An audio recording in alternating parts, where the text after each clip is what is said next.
Welcome to me, where suspenseful, thrilling, and mysterious stories will draw you into a world where the lines between reality and fantasy seem to blur. When the night falls, when all the sounds gradually quiet down, leaving only your own heartbeat and breathing, that's when these stories begin. Tensions, unsolved mysteries, moments that will make you hold your breath in fear or curiosity, all are waiting for you ahead. Find a comfortable seat, dim the lights, and let this sound guide you on a journey that is not for the faint of heart. I want each of you to leave a comment sharing where you are in the world. And if you are enjoying the episodes, don't forget to give a like and subscribe to the channel now. Relax. Are you ready? If so, join me in the first story right now. The Painted Door. For what feels like an eternity, I stare at the bloodied body without being able to move. It's sprawled at my feet, limbs flung wide open, limp, each arm and leg pointing in a different direction on the filthy cobblestone ground of the tiny, walled, dark, and abandoned courtyard. Above us, the moonlight and the sparks of stars flicker behind white clouds that slice through a deep blue sky, like ghost ships crossing distant, uncharted seas. The layers of mythical creatures and fearsome leviathans. With my free hand, I grope blindly at my own stomach, applying pressure to the wounds, the deep cuts that tore through flesh and muscles during the fight. Warm, dark blood gushes between my fingers, trickling down my arm, soaking the inner sleeve of my shirt and jacket. A lantern shines through the fogged glass of a third-floor window in the adjacent building. I run and hide, crouching behind a bush. Clenching my teeth, I stifle a groan.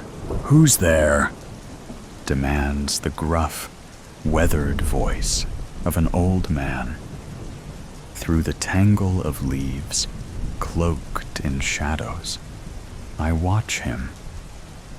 He wears a long, white cotton nightgown and a matching cap. One hand holds the open window, while the other grips the lit lantern. He squints and scans the courtyard, fixing his gaze on the body. Hey, you degenerate drunkard. Go die somewhere else, Satan. Shoo, shoo. He yells like this for a minute or two, then grunts, mutters a curse, shuts the window, and disappears along with the light inside the room. I lift my head and look around, peering through one of the gaps in the ancient stone wall into the street. Seeing no one, I seize the opportunity to leave the scene. I rise, pull myself over the wall, and slip into the narrow, winding cobblestone streets. I try to move quickly, but quietly. I fail at both. The wound slows me down, saps my strength, the precision of my movements, and wherever I pass, I catch the attention of horses tied to posts or hitched to carriages, and dogs guarding gardens and courtyards. The former neigh and snort, the latter bark, bare their teeth, and growl behind fences, stone walls, or the iron bars of gates. The streets are deserted, except for the animals, silent save for their sounds, the gusts of wind, the rustling of leaves, the creak of hinges on lonely shop, and tavern signs swaying in the dim light. Of the lanterns hanging from sparsely spaced posts along the paths, only a few remain lit. I regret coming on foot, but at the same time, I know I had no choice. I couldn't risk having the coachman as a witness, and driving my own carriage alone would have raised too many suspicions. A rider draws far more attention than a man on foot. A man can move unnoticed, can hide at the first sign of danger, can leap over walls and slip through courtyards unseen, can climb walls and travel across rooftops. After a while, I stop feeling my legs, stop perceiving their movement. Despite my thick, fine clothes, I feel a terrible cold creeping up my spine, stabbing beneath my ribs, filling my chest and guts with dread. I collapse on my knees beside a wall and sit with my back against it in a dark alley, sheltered by shadows, trash, and foul smells. Just a minute, I think. I only need a minute. If I allow myself 1 or 100, I can't say. But I wake startled when the clamor of sirens and bells reaches my ears. I've been discovered. They're after me. I bury the fingers of my free hand in the crevices of the wall, between the stones, and pull myself back onto my feet. I resume dragging myself forward, attempting to run. I stagger in zigzags, stumble and nearly fall, collide with posts, carriages, empty stakes, and walls, yet press on, one street at a time and one turn at a time, choosing the most crooked and darkest paths, cutting through back alleys, narrow lanes, and forgotten open courtyards. The dreadful symphony of the pursuit never seems far, but also doesn't gain on me as much as I fear. It follows me closely, always keeping the same distance, as if it were holding back for now. It is a macabre, inhuman sound, seemingly coming from nowhere and everywhere at once. I am about to turn a corner when I see the light, unlike any other I have ever encountered. It is not yellow or orange like the light of fire or lanterns. It is white, pulsating, alive, like sunlight itself. I stop, leaning against the wall of a building, mesmerized. The light crawls over the cobblestones like a living thing, formless and boundless. As it approaches, the colors of the lanterns, the animals, the stones, the ground, the walls, everything it is about to touch, fade away. It is as if the light is absorbing these colors, transforming objects into pencil sketches on white paper, like the ones I make before transferring my drawings in color to the canvases that I exchange for prestige, privilege, and fortune.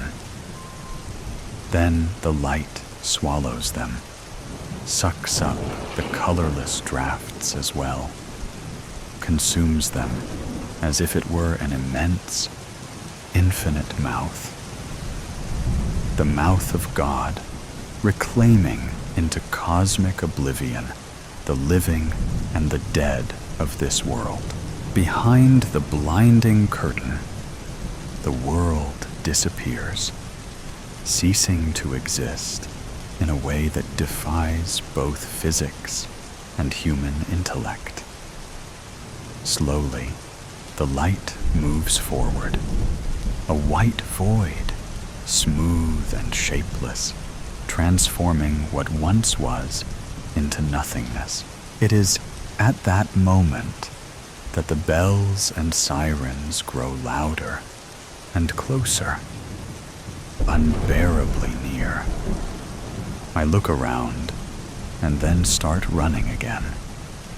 I cross the intersection, with the light devouring the finite world to my right, and follow the street perpendicular to its advance.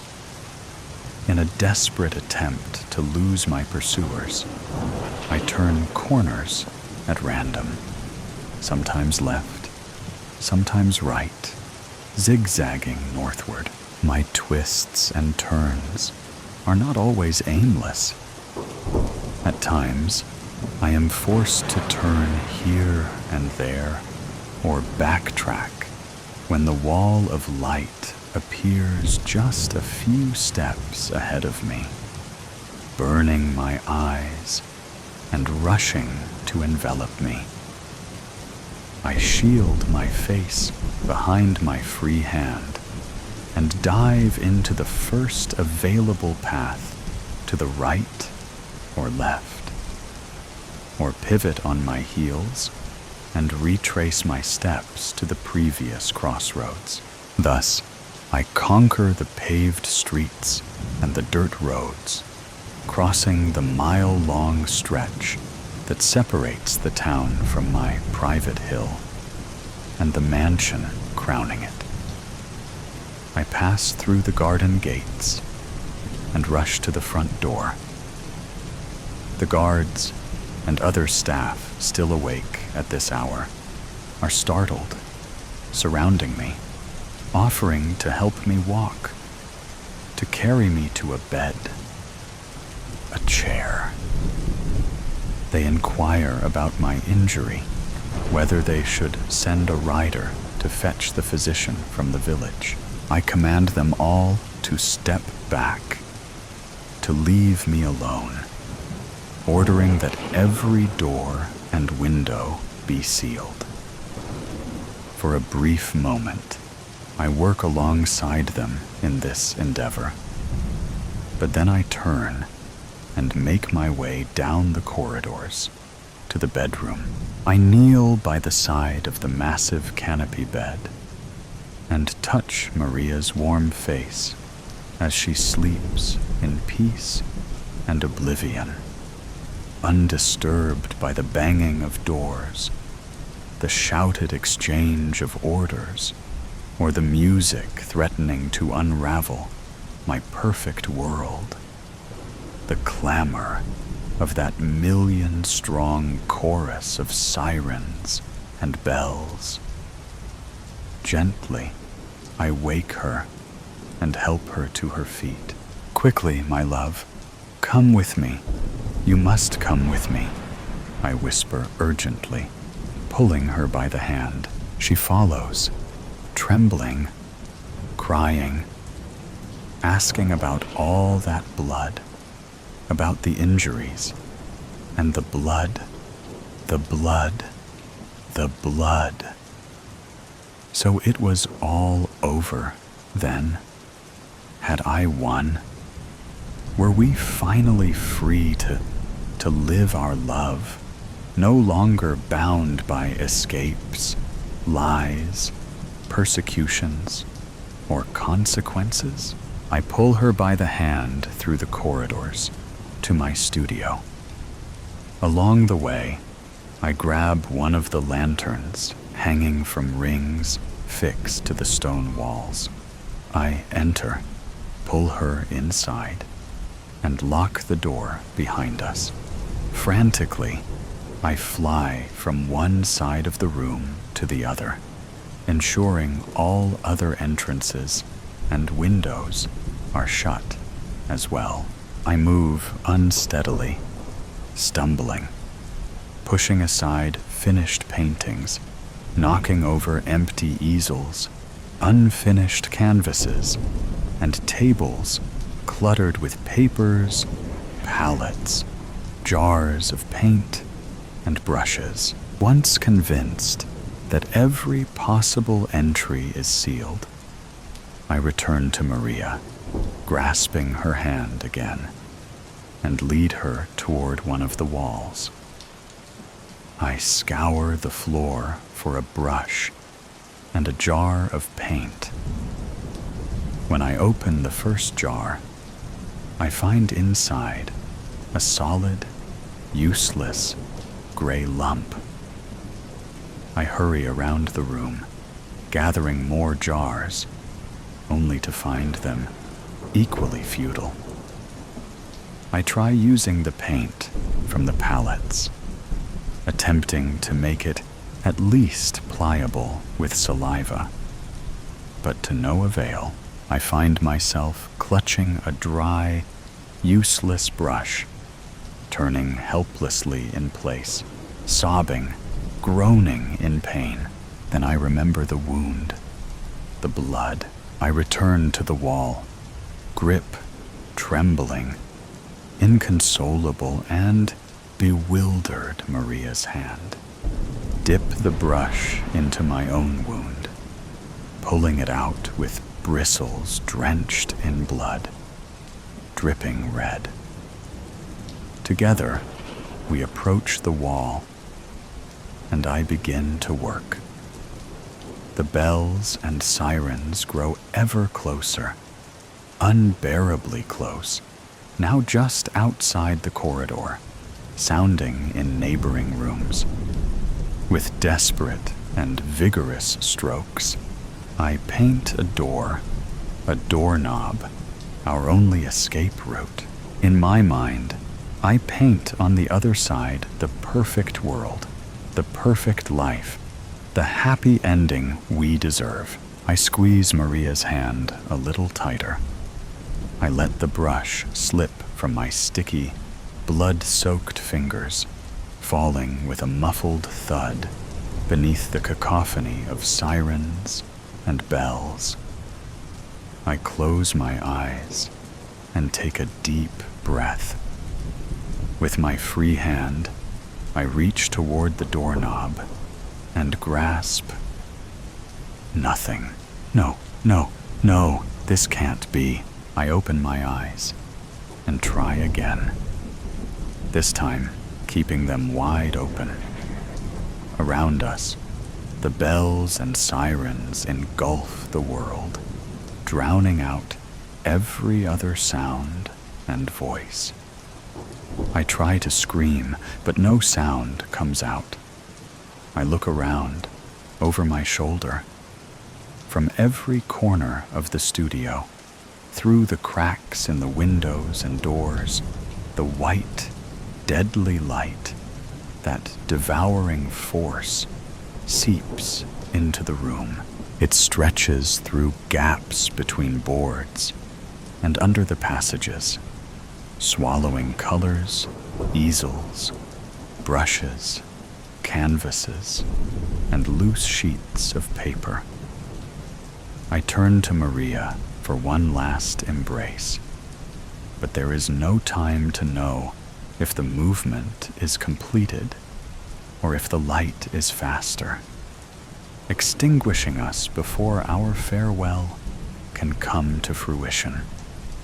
I wake up with my head pounding, the bells and sirens exploding within my temples, and then the music begins to make sense.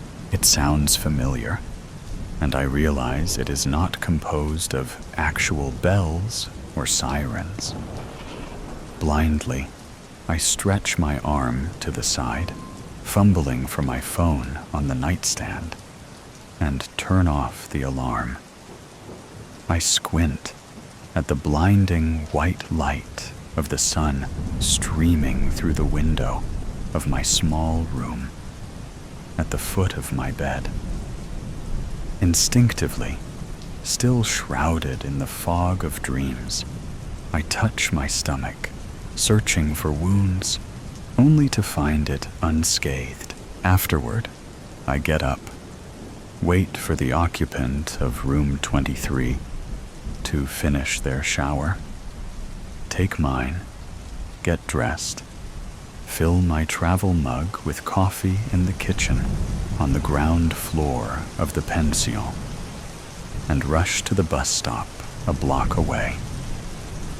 Exactly at 7:45 a.m., I knock on the side door of the cafe where I work, located in the food court on the second floor of the Central Mall. William, the grumpy and bald manager, lets me in with a scowl and a grunt. I promptly put on my apron over my uniform, wear my cap, and take up my position. By 8:00 a.m., we are open and running full steam. At 8:17 a.m., Maria arrives. My sweet, small, slender, blonde, and gentle Maria with blue eyes. It's Thursday, and as usual, she is accompanied by her husband. He looks different in 21st century clothes, free of blood, with both eyes intact and without fatal gashes across his neck.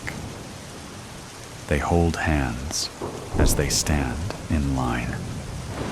At 8:22 a.m., they are in front of me, smiling and politely placing their order while they speak and smile, and I absent-mindedly jot down their requests. I see through the space between their bodies and heads, across the food court, into the art studio on the other side. At once, even from that distance, my eyes find the painting that captivated me 3 days ago. Among the dozens of canvases and easels displayed in the windows, a couple holding hands before a door painted on a wall. The man, clearly a celebrated artist from the 18th or 19th century, still clutching a brush wet with paint.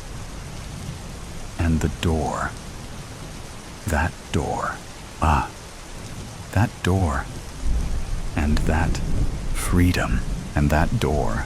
And suddenly, they could go anywhere they wanted to, could love each other and be happy wherever they pleased, as much as their hearts desired, in any place they chose, and nothing else could follow them.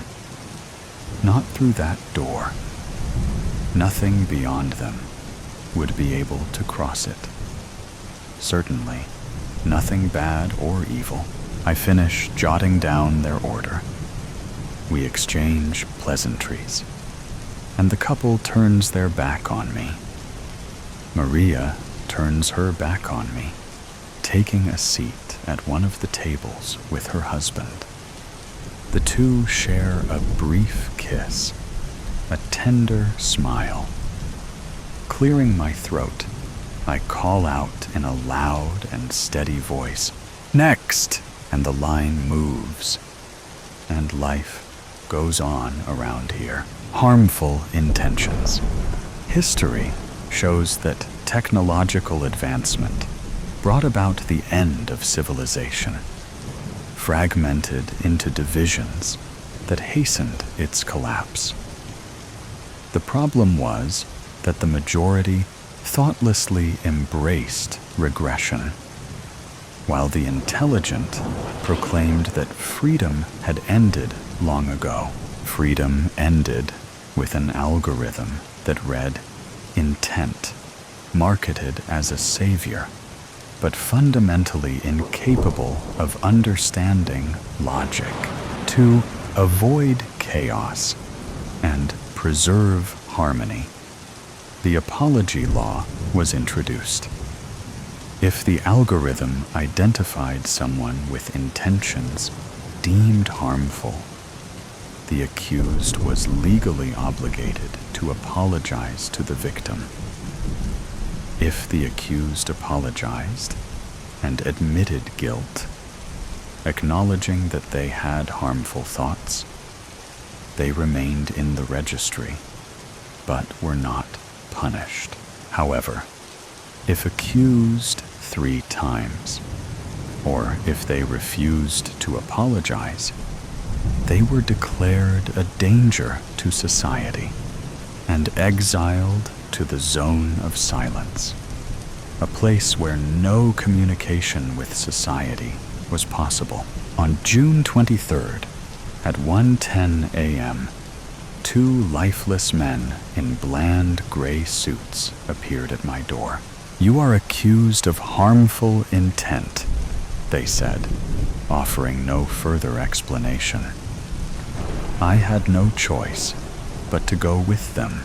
The 2 gray men escorted me to a claustrophobic cell with concrete walls, no windows, and a single chair in the center. They told me they'd come for me at 6 in the morning to take me to trial. It was already 3 a.m. All I had was panic and the chair. In those few hours, I tried to recall all the harmful intents I might have harbored in my life. The problem was that I was one of those quiet, introverted types, a person everyone says wouldn't hurt a fly. Nothing came to mind. I recalled no one provoking harmful intent. I was used to being a doormat. Tired of fighting back, I spent my days writing. My wife had left with her colleague, and I preferred the solitude to her insults, calling me useless. Silence, at least, offered peace. Society, fractured by the constant surveillance of the algorithm, had left me without friends. That was the problem. I had lost the will to live in such a society, along with any desire or intention. Smoking, drinking coffee, and writing were habits, not intentions. Detention bewildered me. I didn't even live with intent. I suppose it was precisely 6 o'clock in the morning when the 2 gray men returned for me. They didn't strike me as the type to joke about seconds. They led me through narrow, gray painted corridors with gray doors on either side until we arrived at an empty courtroom where they gestured for me to sit. The courtroom reeked of bleach, as though executions had occurred. Suddenly, it dawned on me. What if the algorithm, incapable of interpreting context and logic in thoughts and feelings, had interpreted one of my stories as harmful intent? It was true that I often vented my frustrations by punishing characters in my stories. The algorithm must have misinterpreted every artist. That explains the disappearance of art. At that moment, a prosecutor burst into the courtroom as swiftly as a swallow's tail. But there was no defense attorney. That profession no longer existed. The prosecutor was a tall, skinny man. One of those people you'd say had been consumed by malice from the inside out. A worm. A tall worm with feet. He wiggled constantly, twisting as if he itched all over or urgently needed the restroom. As the worm ignored me, I let my gaze wander across the courtroom. The gray walls pulsed, rearranging with each blink. Above the judge's bench, AI slogans flickered erratically. Freedom is the absence of choice. Apologize to survive. Their chaos reflected my growing despair. It became clear that I no longer existed, even as an artist.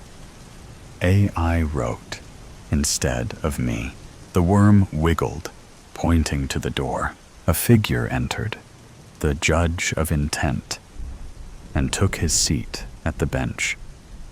His mismatched face and darting eyes gave him a grotesque, puppet-like appearance. When he spoke, his voice didn't match his mouth. His lips, twisted in perpetual disgust and drooping to his neck, bore no relation to the words emerging as if dubbed. For a while, the judge leafed through documents in complete silence. I assumed they were about me, though I couldn't imagine what they might contain. I didn't dare to speak or ask. When he finished, he looked at the worm, who leaped to his feet, as if stung, and began speaking in such a formal tone that I struggled to follow.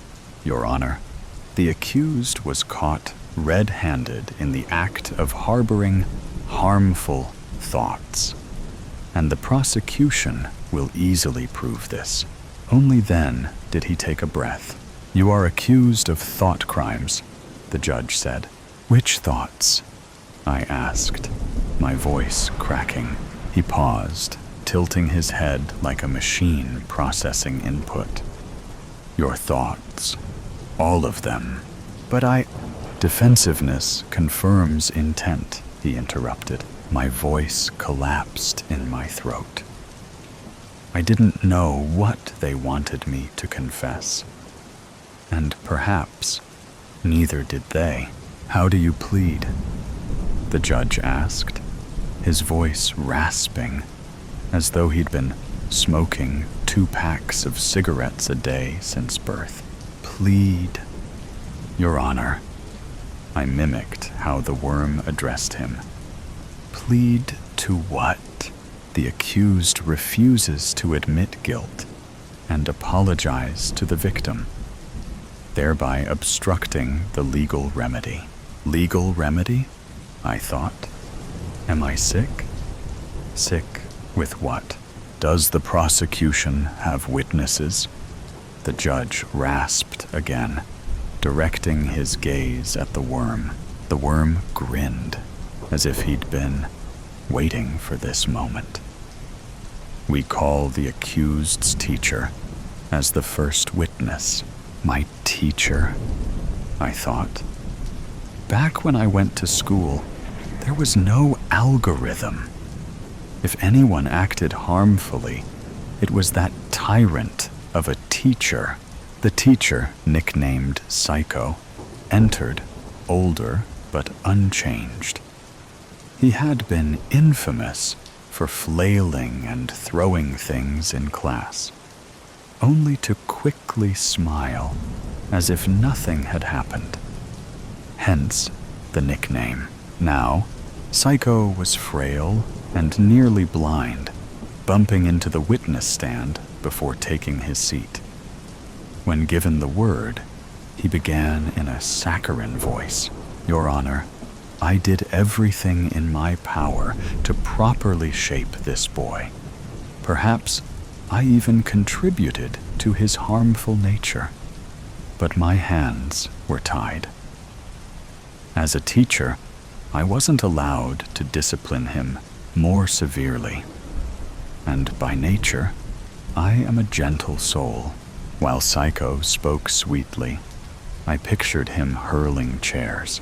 He had harmful intent, Psycho said. When boys beat him, I saw retaliation in his eyes. Retaliation? I feared. I also recall a literature class where the students were asked to write essays about their father's occupations. When I called on him, having no father, he hadn't completed the assignment. Naturally, I gave him a failing grade. His tear-filled eyes turned red as blood. I swear he wanted to burn the school down. Burn the school down? I just wanted to cry. As I've aged, some memories have faded, but I can swear to this. One day, when other children pointed and laughed at him because his mother still brought him to school and waited for him after class, he wet himself. I'm certain he imagined a gun at that moment. They weren't pointing at me, I thought. They were throwing rocks at me while I cowered in the corner, bloody and bruised. Your Honor. Psycho leaned forward, his eyes wide with sincerity. The accused often sat in my class and stared out the window. I saw the intent in his eyes, an intent to escape, to defy the order of the classroom. The judge nodded gravely, pronouncing, "Escapism leads to anarchy." He has been a menace to society from birth. There is no doubt that he is guilty. The judge allowed Psycho to leave the courtroom. As he shuffled out, painfully slow, or as fast as he could manage, I wondered, how is it possible that even after these absurd and grotesque accusations made up by a tyrant, I feel a harmful intent toward him? The judge turned to me again, rasping, "Do you admit guilt and apologize to the victim?" "Guilt for what?" I asked, confused. Am I actually on trial for one of the ridiculous situations described by a madman? "No," the judge replied coldly. "The prosecutor has brought witnesses to testify about your character, which is evidently prone to harmful intent. You are on trial for an intent only you can admit, and you must apologize to an anonymous victim. Otherwise, you will be exiled to the zone of silence." "Then, no. I truly don't know what intent you're referring to. Wouldn't it be simpler to tell me the accusation so I can respond to a real charge?" "You clearly don't understand the system. Prosecutor, call your next witness." The worm wiggled with delight, announcing, "I call the accused's wife to the stand." She entered, adorned with gaudy jewelry, her hair styled into an overdone perm that made her head look enormous. Her makeup-caked blouse emphasized her unattractiveness. A harpy, I thought. We had vowed to stand by each other in good times and bad. Yet here she was, standing as one of the pillars of doom, ready to crush me. I sat there, devastated, staring at the table, holding my head. I didn't have the strength to look at her, perhaps the most important person in my life, betraying me to prove her loyalty to the system for her own survival, unconsciously blending the dialects from my southern birthplace and her western home. She made a strong effort to speak in the central dialect. It was quite funny, but my reaction barely reached the corners of my lips. The main heroine of a Turkish soap opera couldn't have been more unconvincing and exaggerated. "Your Honor," she said tearfully, though no tears appeared. "This man stole my youth. The algorithm should have caught him sooner." She clutched a tissue she didn't use. "He once asked if I was happy. Such doubt is harmful to harmony." I had once loved her confidence until I saw her superficiality for what it was.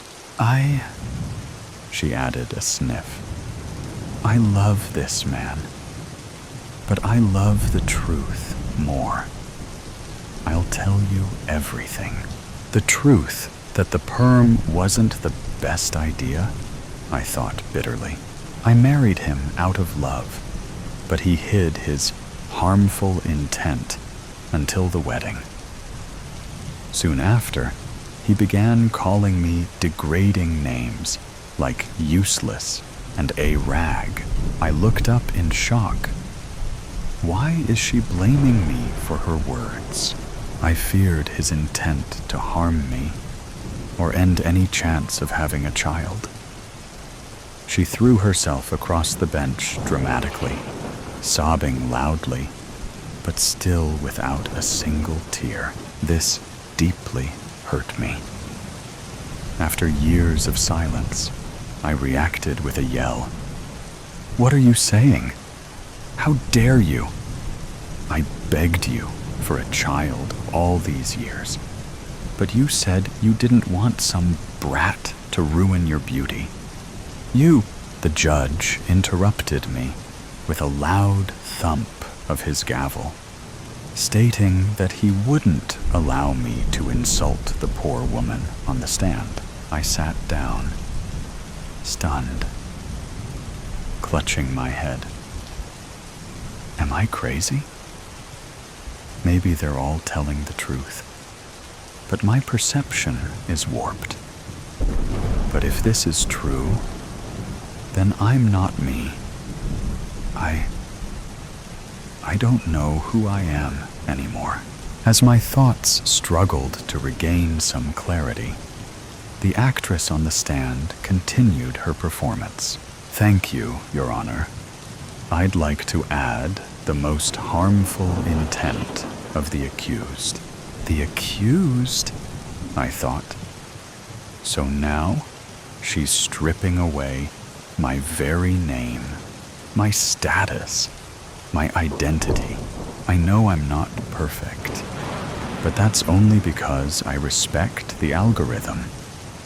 The accused loved silence, and I preferred to speak my intentions out loud rather than live in fear of how they might be interpreted.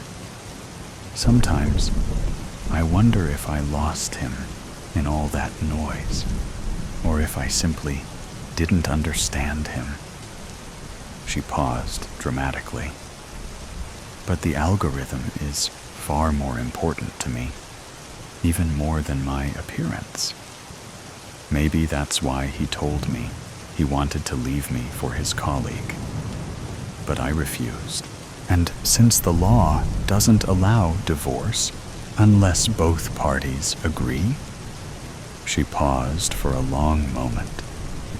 He intended to kill me. She collapsed, fake sobbing and writhing in exaggerated anguish. A weak range of actions for such an actress, while the worm escorted the exhausted woman out of the courtroom. I remained frozen.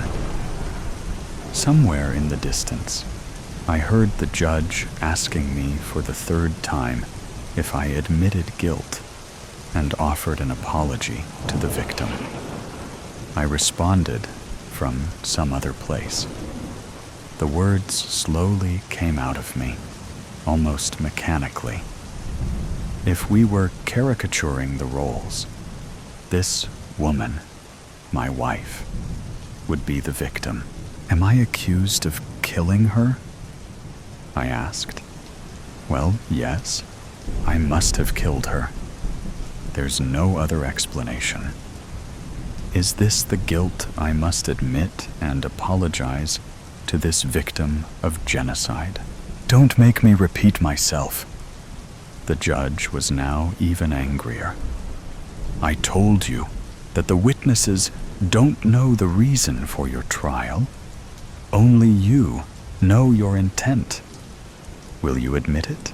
But what worse intent could I have than murder? For murder, you'd be punished without trial.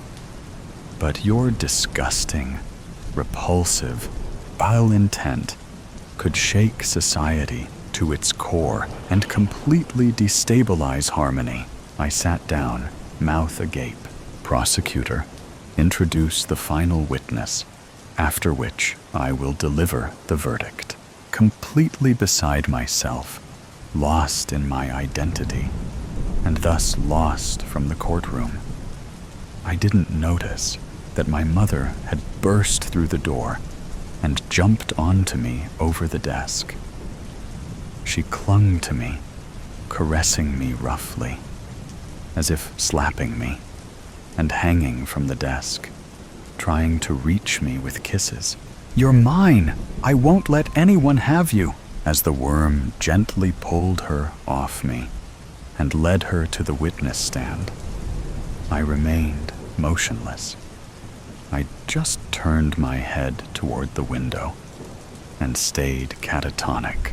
Meanwhile, she wailed, "Let me take him home. I won't have anyone to sniff my flesh to see if it's gone bad, to call to come for me every time I have a diarrhea attack." He didn't mean it. All the teachers loved him.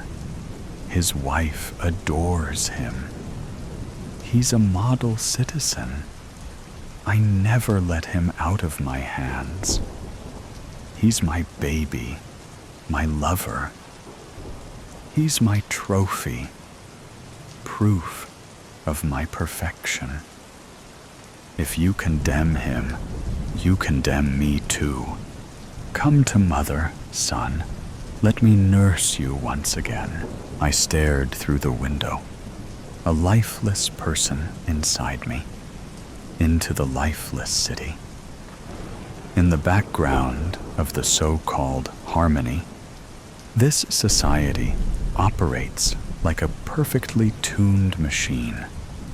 Silence on the streets, people moving in neat lines with minimal interaction, and a complete loss of the spontaneity of human connection. While they forcefully dragged some mad woman out of the courtroom, I noticed the passers-by didn't even raise their eyes, as if everyone had already been condemned to silence.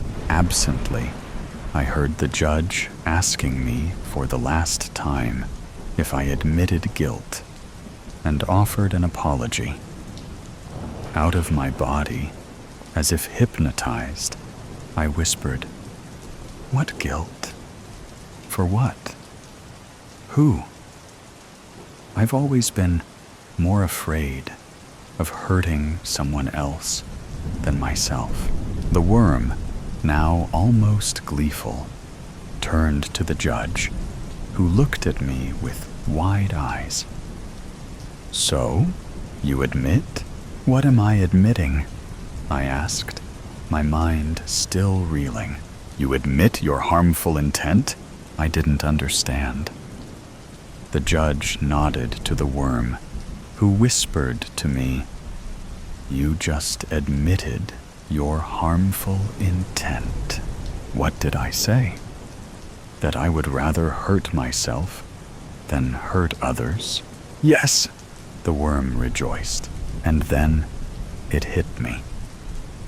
The previous night, I had thought about how I never quite fit in, how I had no life or expectations, and that the best thing would have been to end my life long ago. So that's it? I'm being accused because suicide seemed like the only way out. The judge regained his official tone. Accused, stand up. It is my duty to read the law to you again. The court offers leniency. If you admit guilt and apologize, the punishment will be light, but your name will remain in the register of those with bad intent. If you are accused 3 times, or refuse to admit guilt and apologize to the victim, you will be declared a danger to society and exiled to the zone of silence, a place where no communication with society is possible. What will it be? Declare yourself, apologize to the victim, or be declared a danger to society. I pose no harm to society, only to myself. So I must be the victim. Yes, I am the victim. All these years, I've been helpless, not knowing how to fight, how to live, how to be human. That's why I intended to take my life. I finally spoke. Your Honor, I admit I had a harmful thought, I said, but not guilt. I will not apologize because it's not my guilt. And it's not for me to apologize. The judge's tired eyes met mine. He raised the gavel, declaring, "Guilty." As I was led to the zone of silence, I passed a wall with faint writing on it, barely legible, written by a shaking hand. Silence is not the end. I couldn't help feeling I wasn't alone. Silence embraced me. In it, I found myself. The zone was truly silent, but not deafening, peaceful. Finally, I could hear my heart, my breath, my thoughts. Here, in a world without judgment, I was no longer a son, nor a husband, nor part of society. I was simply me. This wasn't the end, but the beginning. Silence. Let me exist. Silence is freedom, ambition. Arms up, the man said. A smile touched my lips, and I did as I was told. I knew that I'd fucked up. There was no denying it. This meeting was a formality, not a death sentence. I lifted my arms lightly above my head. My suit coat hung along my shoulders like torn-back sails. The man patted me down, unholstered my gun, and tucked it along the back of his waistband, and I looked at him with a questioning glance. The nerve of this one, I thought, but remained silent, smelling the wafting cigar smoke pouring out of Father's office. You'll get it back when business is concluded, this your only piece?" he asked, sizing me up. I nodded and tucked in my shirt along the waist again, shimmied my pants into a better position. The man stood aside, gesturing for me to enter. My hand wrapped around the brass doorknob, and the thick wood creaked inward, and all at once the smell of Father's cigars hit me harder than a ton of bricks. My eyes watered. Making my way inside through the haze reminded me of the night we went down to the docks to pitch the body of Lenny Chesnetter over into the dark water. "Not me," Lenny's voice echoed in my mind. "I didn't do nothin'. I swear it." "Nothin', I tell ya. The gunshot always sounds louder when it isn't you pulling the trigger." I entered the lavish office, my father sitting behind his desk like an old king at his throne. And to the chair along the right of the desk, my brother, turning his head to look at me.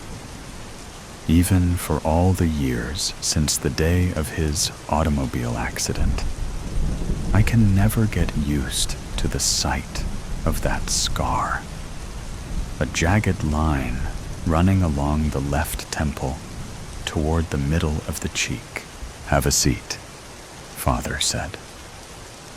I listened to my shoes clacking across the hardwood, listening to the sounds of the door shutting behind me, but didn't have to look back to know that the man outside had done it.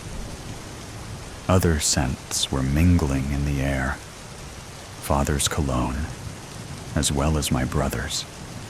One of the housekeepers had set up a bouquet in this dark room, as if it had seemed to mask the constantly wafting cigar smoke drifting up toward the ceiling.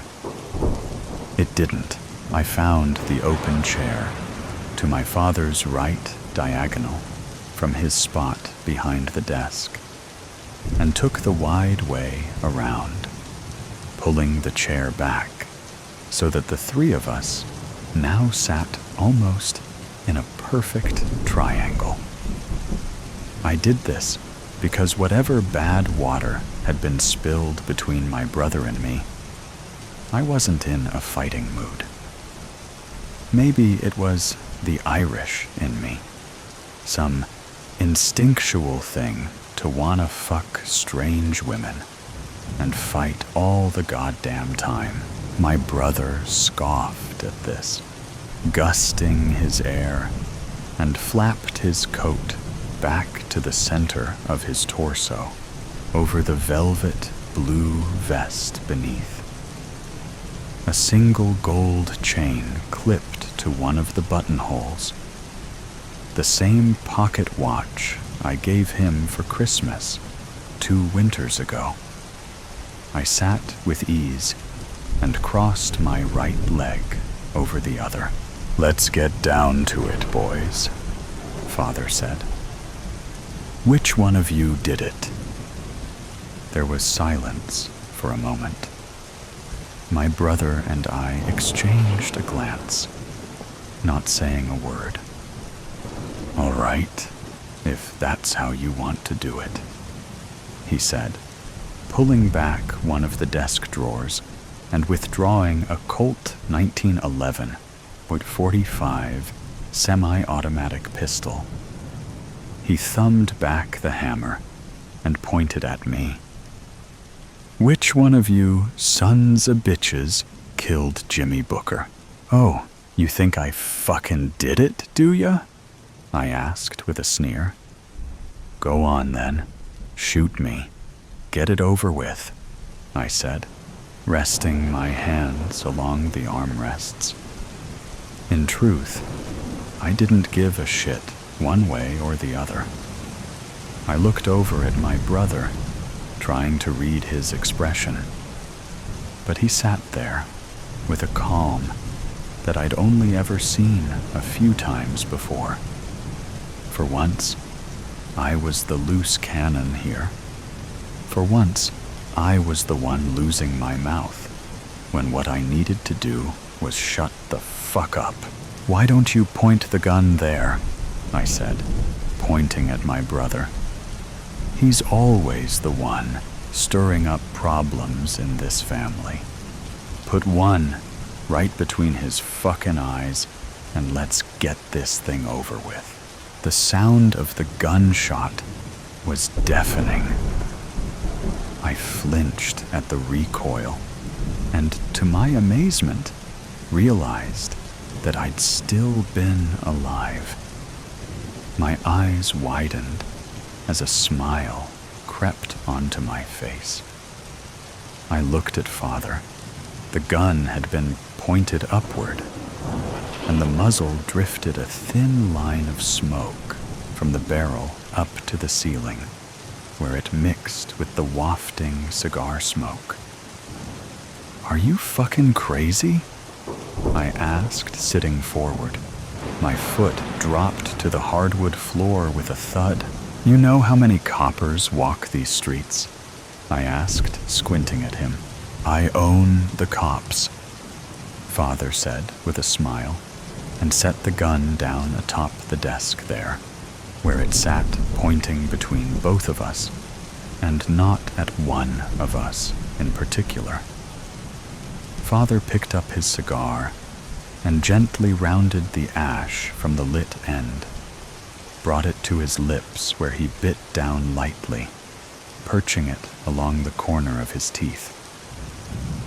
"I'm gonna ask you both again. Which one of you did it?" he asked, drawing on the chewed bit of his cigar, with a wash of gray smoke drifting down from his parted lips. His wrinkled eyes studied us one by one. "Does it matter?" my brother chimed in. "That guy was a crook. Bookie or not, he's been stealing from us for years." "Not us," he said. "From me. And I know that he's been doing it. But what both of you don't know is that Jimmy Booker has been fixing bets for the better part of the last 2 decades. It was only a matter of time before we took the hammers to his kneecaps. But I would have let him live. You smug prick." Father leaned forward and stared at brother.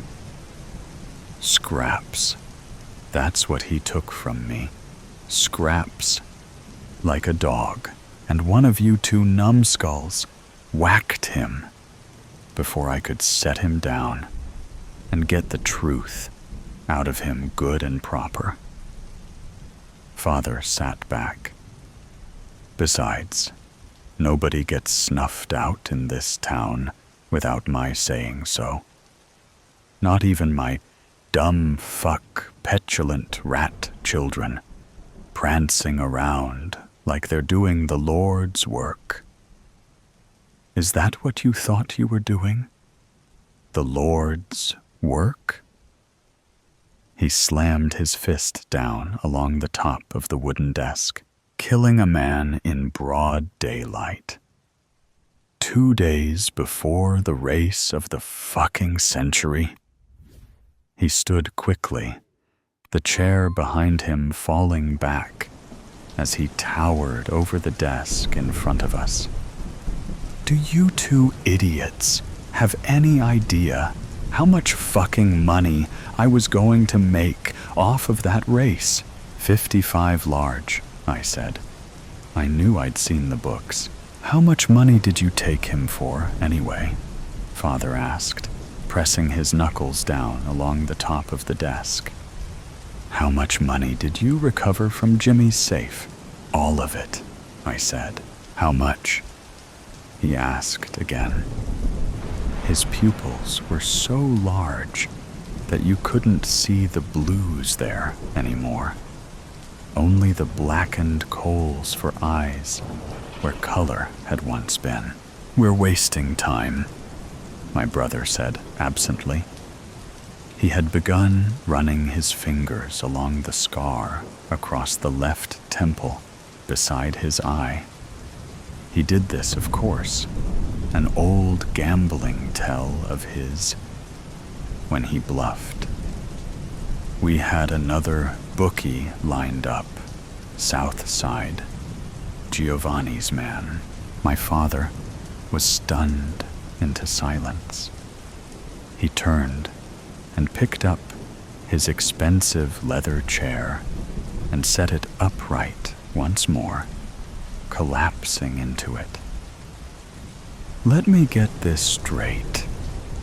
You killed my man so that you could use the Italians. Do you think because we have some truce with those Goombas, you can take out one of our own and fix bets with another organization? Looks like you boys are trying to run this family." Father rubbed his eyes, his cigar still perched in his teeth along the corner of his mouth. He breathed in deep, the cigar cherry lighting up the inside of his palm, and he pulled it from his lips, curling an index finger around it, wet and gnarled. His hand perched along the armrest, a thick line of smoke wafting from the end of the half-chewed cigar. "You boys will be the death of me," he said with his eyes closed. He turned to look first at my brother and then at me. "What gave you smartasses the bright idea to fix bets with the Italians?" My brother glanced at me and then back to Father. "Because it's our time to move on their territory. The Italians are weak. They lost 3 good men to bank robberies, another 2 to the bombing last month." My father's eyes glinted. Between the 3 of us, none of us saying the thing there beneath the surface. That father had been orchestrating the bombings. There had been dozens in the months past. He'd been killing off the Italians from whatever shadows that he'd been operating in, beneath the guise of a truce all this time. The bombs that had been planted, the coppers tipped off about the bank robberies, was only a fraction of the work that had been done. Explosives were planted in engine rooms, aboard steamers, docked in Boston Harbor, prized fighters dying suddenly from arsenic. There was a level of depravity not spoken of within this room, and between the 3 of us, nobody had said a word. "Why, Jimmy?" Father asked. "Why in all of this did you take out my very own fucking bookie?" I sat forward, an elbow cocked behind me along the armrest. "Because Jimmy wasn't who you thought he was." I stared across the desk. My brother shifted beside me. "Jimmy wasn't just fixing bets for you. He was fixing them for the Italians at the same time. He might have been taking crumbs from you over the years, but he's been raking it in hand over fist with the Italians for a decade or more. Jimmy is a distant cousin to the Giovanni syndicate, married to one of our very own." "How do you know all this?" Father asked, raising an eyebrow. "You're not the only one who bribes cops," Brother said. There was laughter then. Father sat back against the leather chair and stared for a time at the ceiling, running his thick fingers through his thinning red hair. Word on the street is Jimmy's been letting bits and pieces of information slip past our lines for years. How do you think the Italians were able to take the South Side so quickly? Father, puzzled by this, shook his head and sat up once more. He centered himself behind the desk and laced his fingers. He seemed to know without knowing. What do you suppose we do about all of this? He asked, looking at me. I looked at my brother, who finally smiled. We know the name of their horse, Brother said. Consider it a parting gift from Jimmy. The next day had been one of the fairer ones of the season, almost pleasant. The sun was shining brilliantly overhead. I squinted through my tinted glasses, my cap tucked low over the eyes. I stood in the open air, smelling the vibrant scents of the women in attendance all around, their floral dresses puffed beneath the small of their waists like delicate flowers, concealing something even sweeter there beneath. My eyes moved across the sea of faces there, the onlookers waiting for the next race to begin, and with the gunshot that rang out, a few around were startled. But the next round of horses were padding down the track. Our horse wasn't among them, but was the next to follow. So I had little interest in this race, except for the equestrian appeal of horses galloping along their curved track, with each of their jockeys whipping their hindquarters in feverish gait. The crowd erupted into cheers and applause. The leader among them, a tan beauty with a red-jacketed jockey standing above and hunched over the bobbing head of the horse that he rode. They crossed the finish line, the crowd erupting into feverish applause. Ours is next, my brother said beside me. All was taken care of. I needn't bother with going over the morning's events, as I'd known well into the mid-afternoon what had transpired. Giovanni now lay along a cold slab downtown, the mortician sifting through the gunshot wounds that had been inflicted by the Tommy guns that took out their entire entourage as they approached their prize-winning horse, named Winn-Dixie. Our man inside had seen to poisoning Winn-Dixie with enough tranquilizers to kill a horse, to pun, but we'd be there to watch it as it happened. The horses had left the track, their riders collecting their wreaths of flowers before padding along the high walls to adoring and cheering fans. You're certain it's been taken care of? I asked, looking at him, my eyes trailing over the scar along the side of his face. It's done, he said, without looking at me, feeling my eyes running along the course of that jagged line. I focused forward once more. Father will be pleased, I said. There wasn't anything else to say. This was the first in many events moving forward. The decision that we were consciously making, in a coup, to take out our flesh and blood and run the organization the way that we saw fit. The world was moving right along beyond the cozy place that Father had built and remained. This was the world of the steam invention, industrialization, changing political landscapes, and even grander concepts that eluded Father.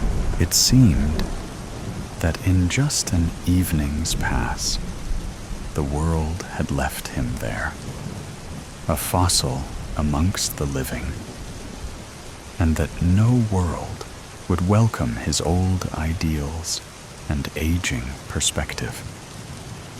I glanced at my brother now, not knowing how long he'd been staring at me. Both of us knew. When this is all over, you'll take the north, and I'll take the south side, he said. I focused my attention on the track before us and nodded. I would take over my father's estate, and my brother would take control of the Italians. Boston was ours for the taking. There was a long pause between us, waiting for the next race to begin. A stir of excitement amongst the onlookers. And then the gunshot came. The gates opened.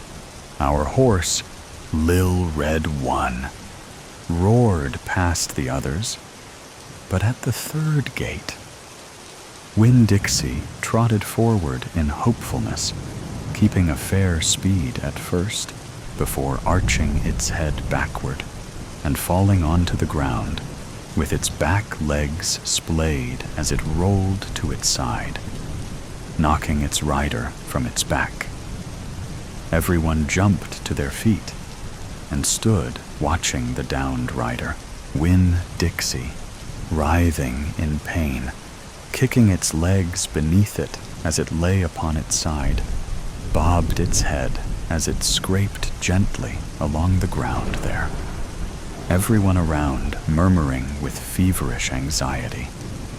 Winn-Dixie, panting, kicked its feet a few more times, stopped, heaved, and let out the last of its breath. Lil Red 1 crossed the finish line in first place, without the other riders knowing what had happened.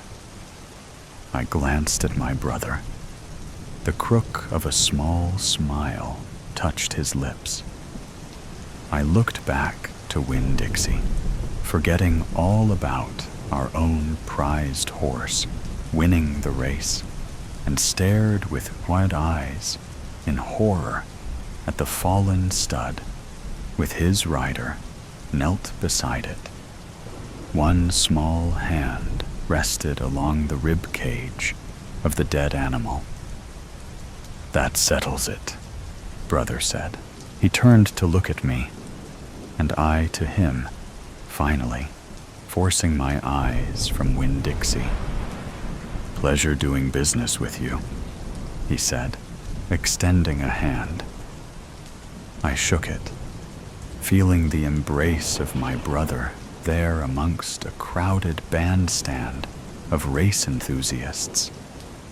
For a moment, I felt the warmth of his hand, a subtle reminder of the man that he was, a handshake with someone that I loved, and then felt the cold and calculated business transaction that had just concluded.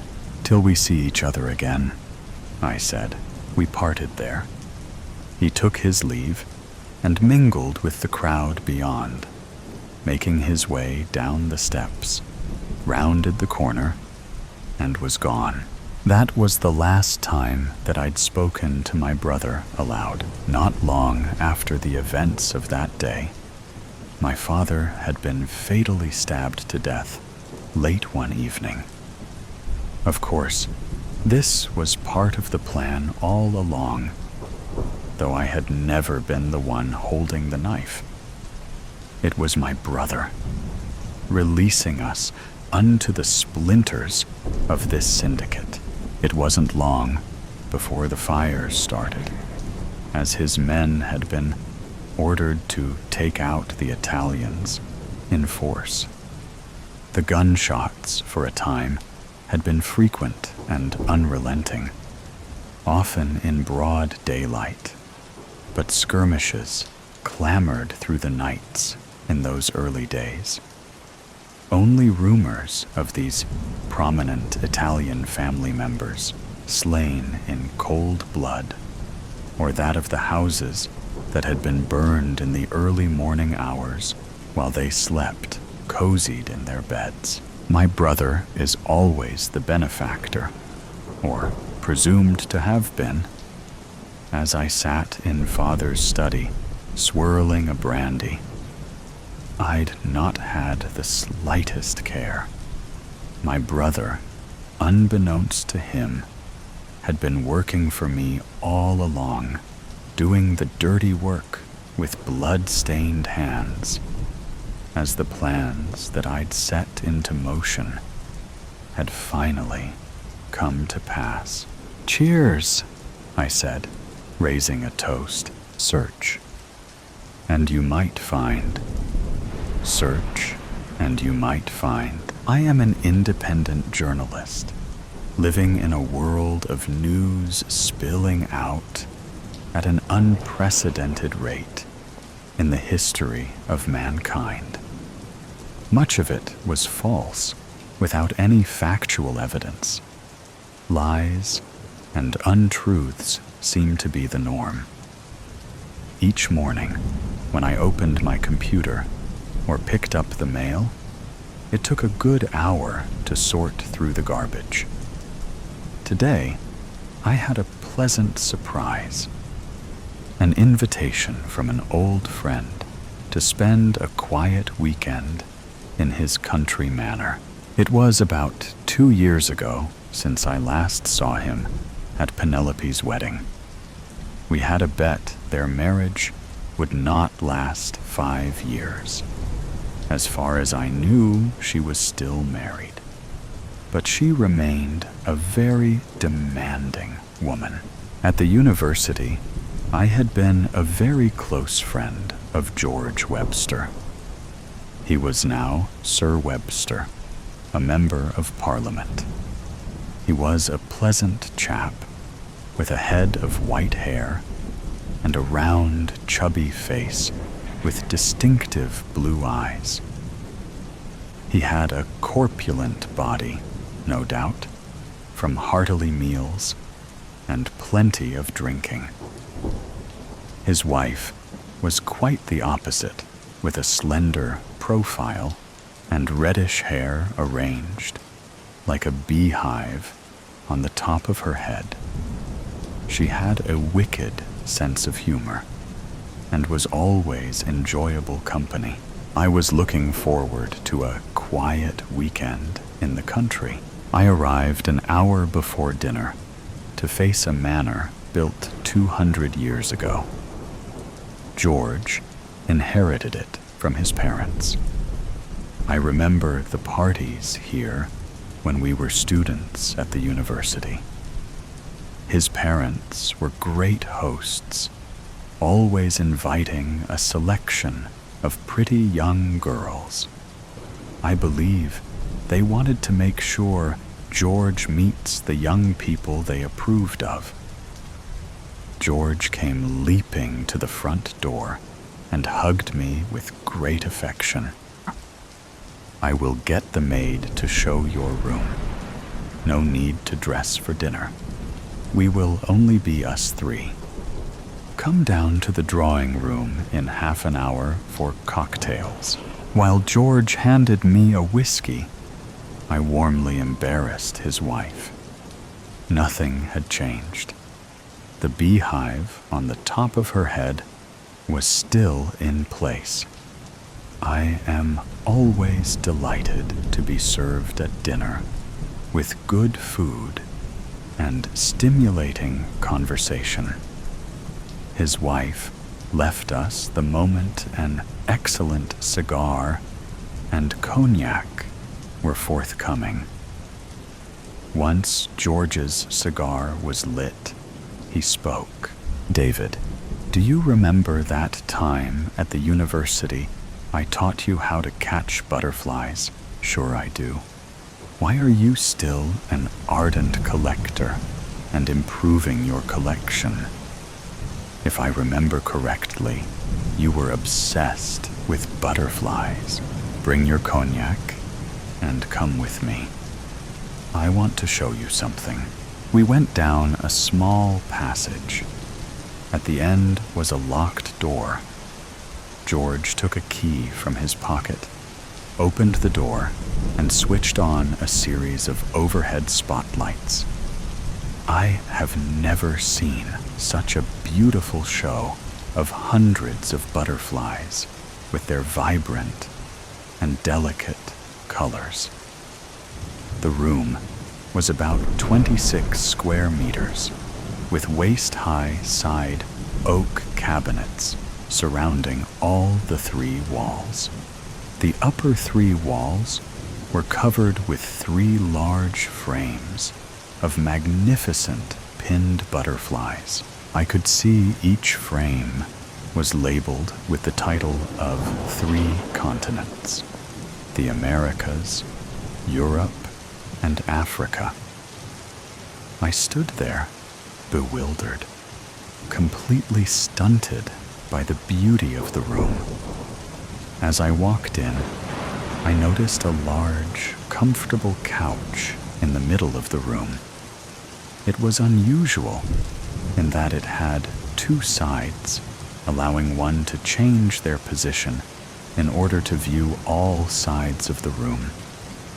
In front of each side of the couch was a coffee table. I turned around to view the wall in which the door was positioned. The wall was covered with a wall-to-wall library. George suggested we should sit down. As you notice, I specialize in rare butterflies from 3 land masses. You will notice there is a gape of 2 butterflies in the Americas display. 1 the European and 2 on the African. Under each butterfly, I always mark the date and place it was found.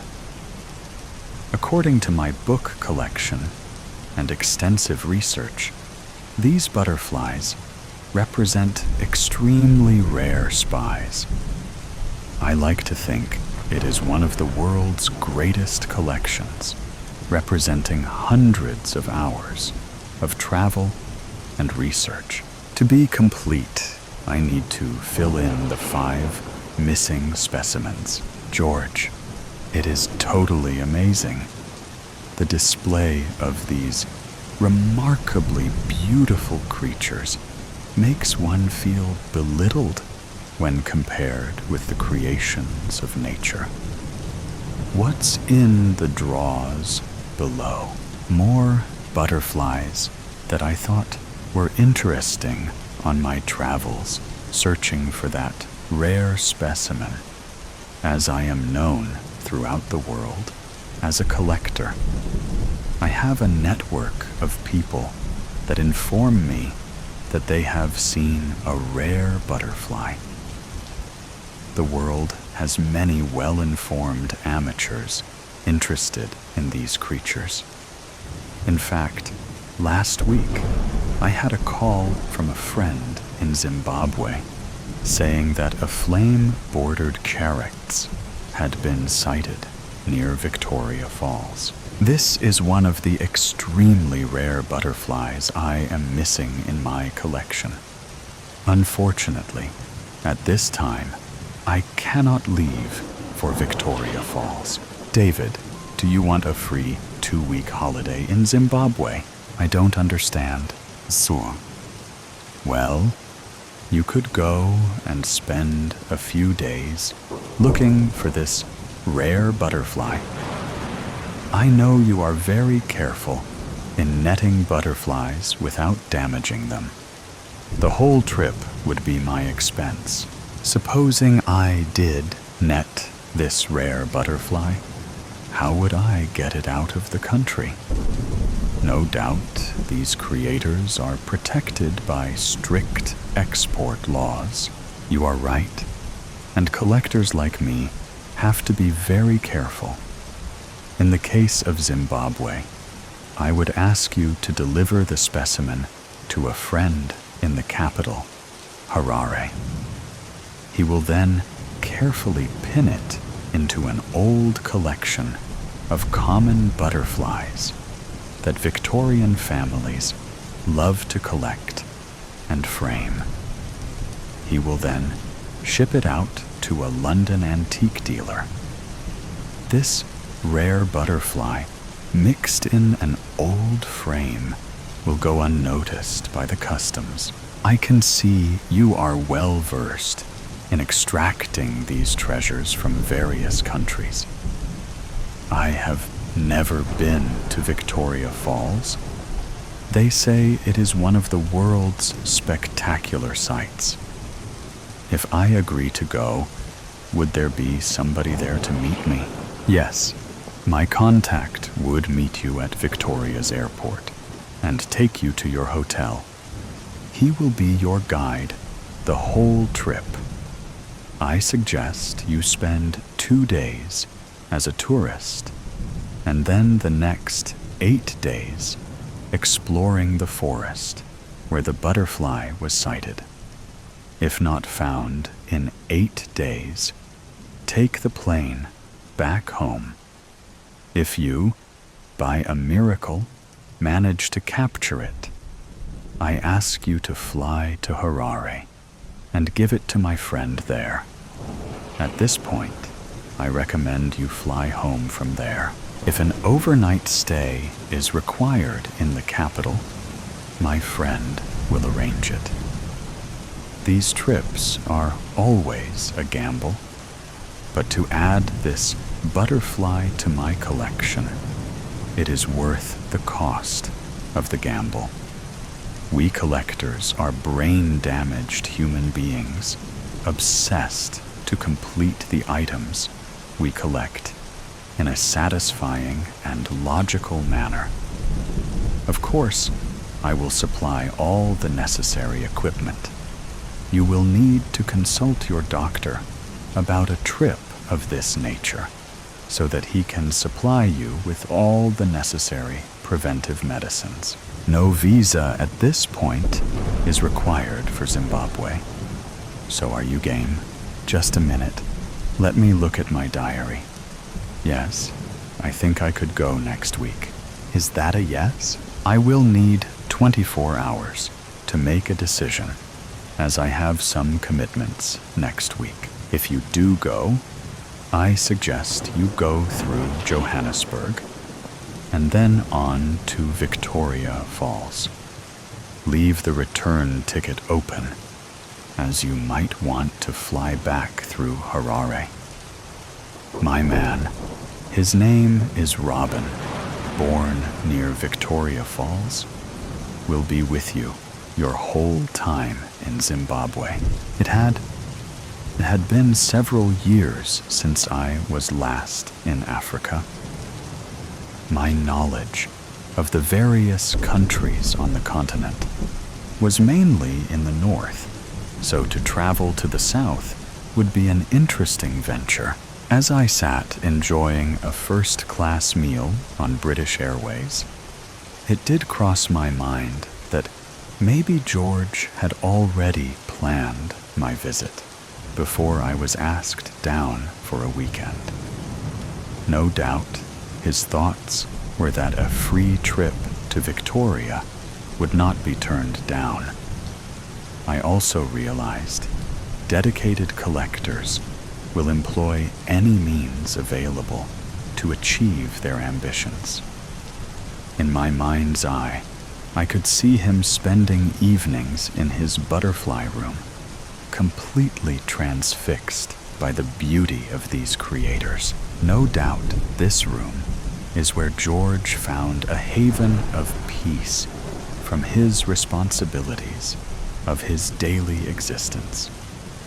These butterflies not only were creators of extreme beauty, but represented for George a lifetime of dedicated research and traveling to far-off lands to find the rare specimen. At the university, he had always been an avid butterfly collector, but I never realized the depth of his passion. I remember enjoying myself on various county outings, looking for interesting butterflies.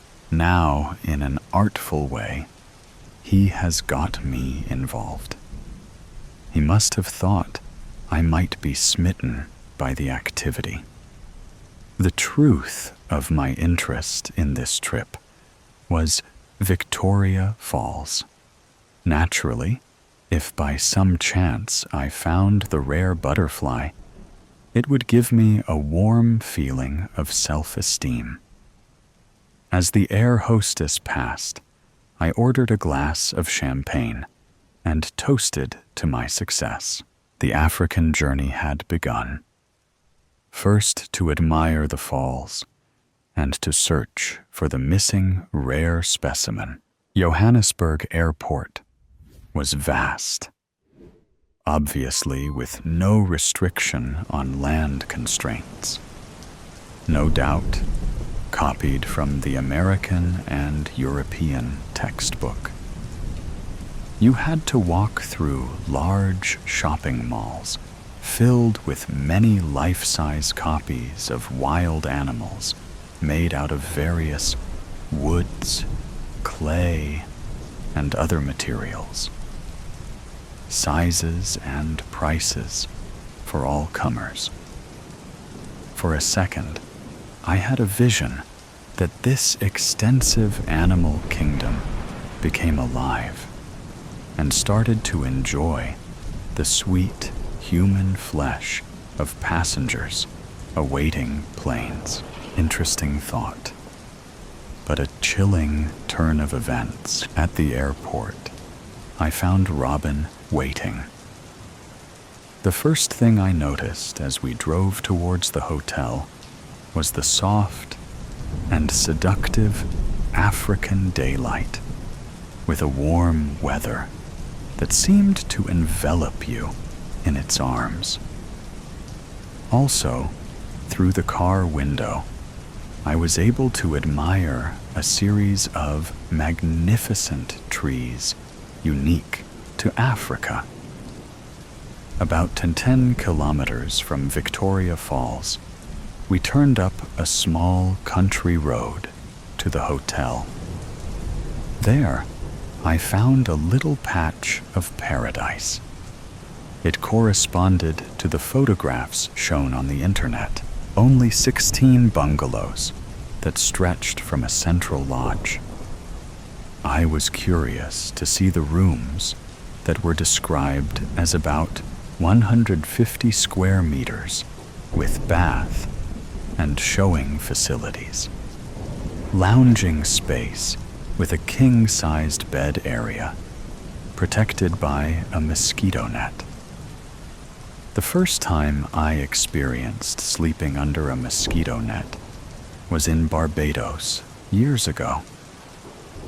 In those days, it just hung over the bed and needed pulling down. Of course, I was unaware of this procedure. The next morning, I had just one big mosquito bite. Funny how certain circumstances, you quickly learn to use things properly. Back to the hotel, the entrance hall and lounges were decorated to an ambiance of yesteryear. Spacious, elegant, and tasteful. The smiling staff treated me as if I had just come home after a trip up country. I had a vision of wearing riding boots, putting my feet up, and asking someone to pull them off. Before I was taken to my room, we sat down with a cup of tea. George's man, Robin, explained why I was here to take photos of butterflies for a London magazine. Before the shooting commenced, we would take 2 days to see the falls. While drinking our tea, the hotel's hostess kindly explained that to walk the length of the falls is a 2.4 miles walk, with several stops to admire the view. Also to dry out from the spray and mist generated by the falls. As it was the rainy season, the falls would be near their maximum flow of 2,800 cubic meters of water per second, as opposed to 300 metric cubes in the dry season. We decided to visit on the first 2 mornings. Now to the room. As we entered, I had the feeling of being introduced to Zimbabwe under British rule. This was the state of play. Everything and everybody has their place. I walked through the room to the balcony at the far end, noticing on my way a bar full of all the drinks imaginable. I opened the glass screen windows to experience the Africa of one's dreams. It was a small valley running down to a water hole. I quickly realized the hotel was on a slight rise, protecting it from the multitude of animals slowly grazing their way to water. One could not ask for a more idyllic view. I was to spend a few hours on this balcony, just observing the animal kingdom going about their daily lives. The room was delightful and serviced with all the facilities to make your stay a pleasing memory. I had a bizarre feeling that for the privileged, Africa must have been a very pleasant place. The next morning, heralded by a dawning sun, breakfast on the terrace with interesting choices of food. Robin drove me to see the falls. 20 minutes drive, we were in the Victoria Falls, parking after being heralded by African folks dancing at the gate.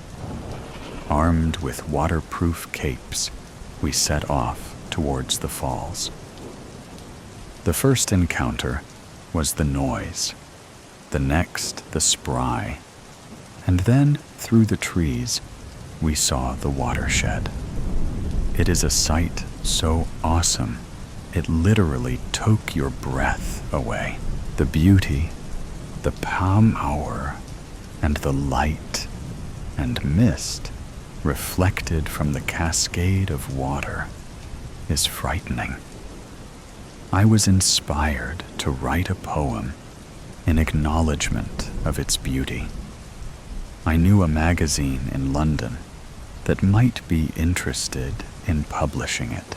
The Falls, Victoria, Zimbabwe. On the horizon, across those vast lands, I saw a wispy sight of mist raising for the earth. No apparent panic from the wildlife. A fire, it is not. The nearer I get, a rainbow arching is beauty skywards. Then I heard the rumbling sound like thunder. There, covered in spay, is a mystery and magic that unfolds. Gigantic, awesome water falls from majestic heights, falls in torrents of spectacular proportions, careers deep into the river below. The beauty of the falls is in its majestic power, a never-ending cascade of turbulent water. This power dominates your mind and soul. Torrents of water flow through your veins. You are left exhausted and on occasions wet from the spray. One feels very small, experiencing nature's magnificence. The original explorers never saw the falls from the air. The mighty river in its majesty is a glorious prelude before it turns into the eternal beauty of the falls. One visit is not enough for the tranquility of your spirit. The second visit, the falls were shrouded in mist and stray. Then, by the hand of God, the curtains opened, all her power and glory exposed to the naked eye. In bended knee, you threw your arms to heaven in admiration. We spent the next day at the falls. Their splendor and magic had the same force of attraction as the previous day. On our third day, Robin took me to the forest where the charakt had been sighted. There were plenty of butterflies, and I practiced catching a few. When I let them go, I enjoyed watching them fly into the magnificent trees. Robin was most amused. He told me he had spent many days with George, chasing butterflies. It was my fourth day in the forest, after spending many hours walking and watching the constant movement of these colorful creatures, that we saw the butterfly that George hungered for to complete his collection. There it was, on a branch, enjoying the evening sun. I took a deep breath, moved slowly and quietly forward. All my practicing of using the butterfly net paid off. George had provided me with a special prepare box to keep the precious creator in. That night at the hotel, we had an excellent dinner with champagne. The next morning, we left for Harare. Robin and I found with difficulty George's friend in a scheduled part of the capital. He was a taxidermist, owning a store full of the various wildlife found in Zimbabwe. Once, he saw the butterfly that George had already contacted him about. His face lit up with excitement. "I never thought you would find it. Incredible. My friend George will be in seventh heaven." Later that day, I said goodbye to Rodin and gave him a handsome tip for all his kindness and help. Sitting on the long flight to London, I thought about my little adventure. 2 days as a tourist, visiting one of the world's great wonders, was like a dream. Then, a few days tramping through the forest, searching for a rare butterfly, had the thrilling flavor of the chase. Completing my mission was a very satisfying end. 3 weeks later, when picking up the morning mail, I noticed a letter from George. He told me everything was in order. "There are no words to thank you. When you have a moment, come down to see us." He enclosed a handsome check for my intervention. David Nutt, December 2024. One last thing. The room was dim, filled with the soft beep of machines and the sterile smell of antiseptic. The air, thick with the weight of illness, seemed to hold its breath, as if the world itself knew that something important was about to happen. Outside the bedroom, the sun had begun to set, casting shadows across the walls. Little did I know that this would be our last conversation. I sat at the edge of my sister's bed, watching her sickly form. My once strong sibling was now bedridden. She was barely recognizable under the thin hospital sheets. The illness had taken all of the color from her face. The pain had made her quiet.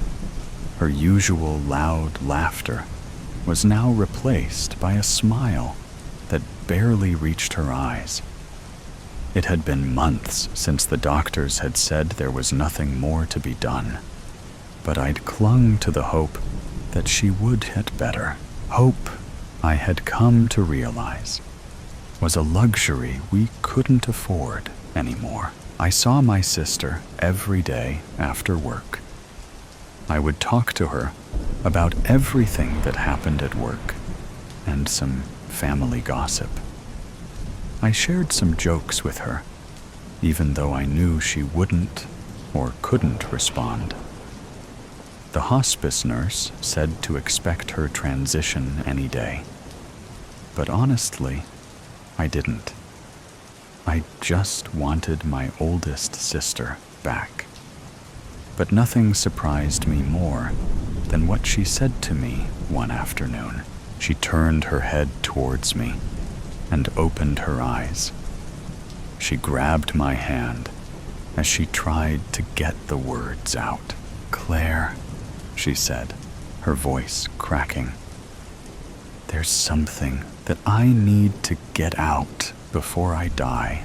I leaned closer, trying to ignore the pang of anxiety that tightened my chest. "What is it, Jean? You can tell me anything." She squeezed my hand, her grip surprisingly firm for someone so weak. Her eyes held a gleam of urgency that I hadn't seen in a long time. "I got to get this off my chest. It's bad, very bad. You will think that it's something terrible, something unforgivable." I stared at her, not sure how to respond. The words felt like a weight pressing down on my chest. I had always known my sister went through something dramatic when I was away at college. Our parents and grandparents never told me what it was because they wanted me to focus on school. Every time I came home on a break, her and my parents would have this unspoken conversation, and I would feel left out. By the time I graduated, it no longer bothered me, but now she's deciding to tell this secret on her deathbed. "What do you mean?" I asked, my voice barely above a whisper. "What have you done?" She closed her eyes for a moment, as if gathering her thoughts, and when she opened them again, there was a deep sadness in her gaze. "It's about our stepfather. I never told you the truth about him, but I have to now. You deserve to know." My heart skipped a beat at the mention of my stepfather. He had been gone for years, disappeared when I was in junior high. I had never fully understood why he'd left or what had wholly happened. My mother had always been vague on the subject, speaking of him only in passing, and whenever I pressed for details, she would change the subject or tell me it wasn't important. But now, my sister is getting ready to tell me what happened to him and why everyone stopped talking about him. And it was big. I leaned in, my voice trembling as I asked, "What did you do?" Her eyes darkened, the weight of her words almost too much to bear. "I was into some things that Mom didn't like. One night, Iz got high with my boyfriend. We were at the park smoking in his car. Mom was upset that I missed curfew. She sent our stepdad to look for me. When he caught up with us, we were naked in the car. He was so made that he broke the window with his fists. My boyfriend and him got into a fight. He kept hitting Lance even after he stopped moving. So I took the flashlight out the back seat and hit our stepdad on the back of his head. But the thing is that I didn't stop until I saw blood dripping from his head. It was almost like I was having an out-of-body experience. My boyfriend woke up and saw the mess. He wanted to hide the body, and I helped him. I helped him cover it up, and I'm not proud of it. I thought I could escape it, that I could bury it, but it's always been there, eating away at me. Now I can't take it with me, my stomach twisted into knots. You're telling me that you and Lance murdered our stepdad? She hesitated. Yes. Then we drove to the bridge and dumped his body in the river. The words hit me like a physical blow. In the river, I repeated. Her face crumpled. Yes. And when I got home, I told Mom that he saw me naked and tried to kiss me. She was beside herself, crying for days. Grandma came over to comfort her, while Grandpa packed up all his things. His body was found weeks later, and there were no suspects.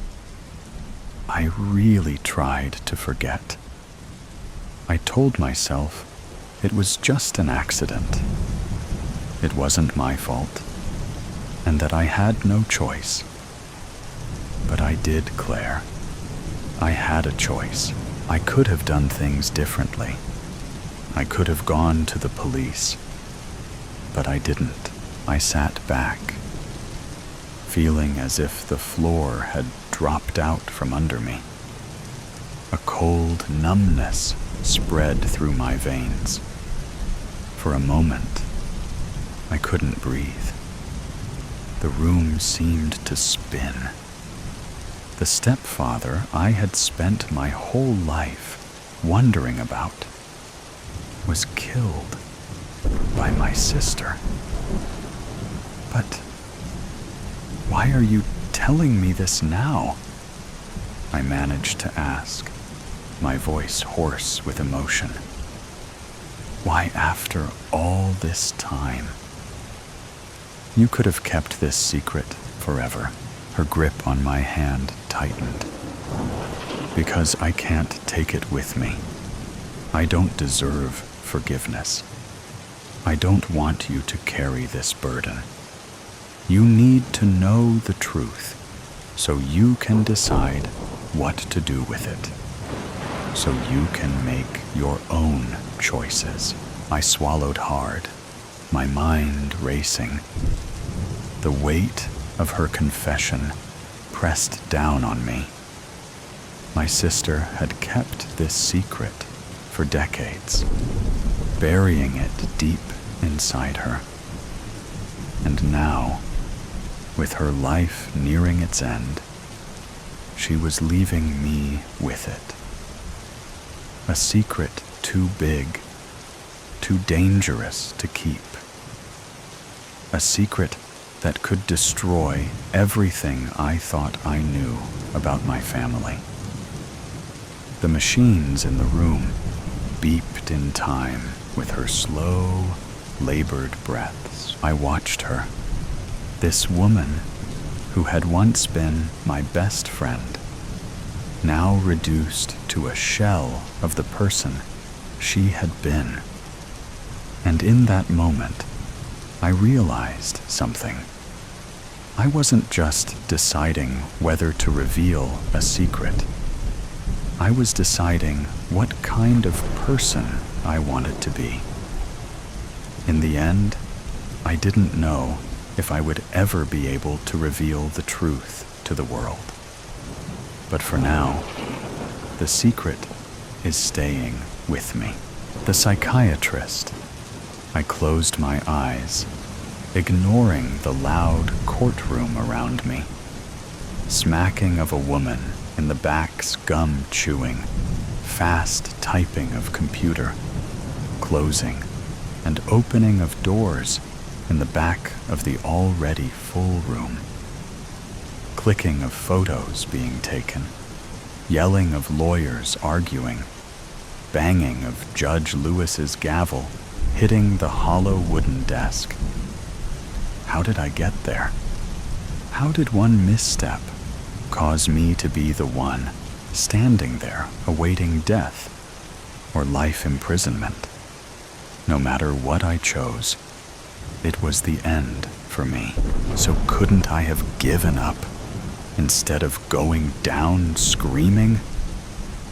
No, I couldn't have, because that wasn't me. I heard the judge's raspy voice echo across the small courtroom. "Silence," he hollered. The whole room followed his instructions and went dead silent.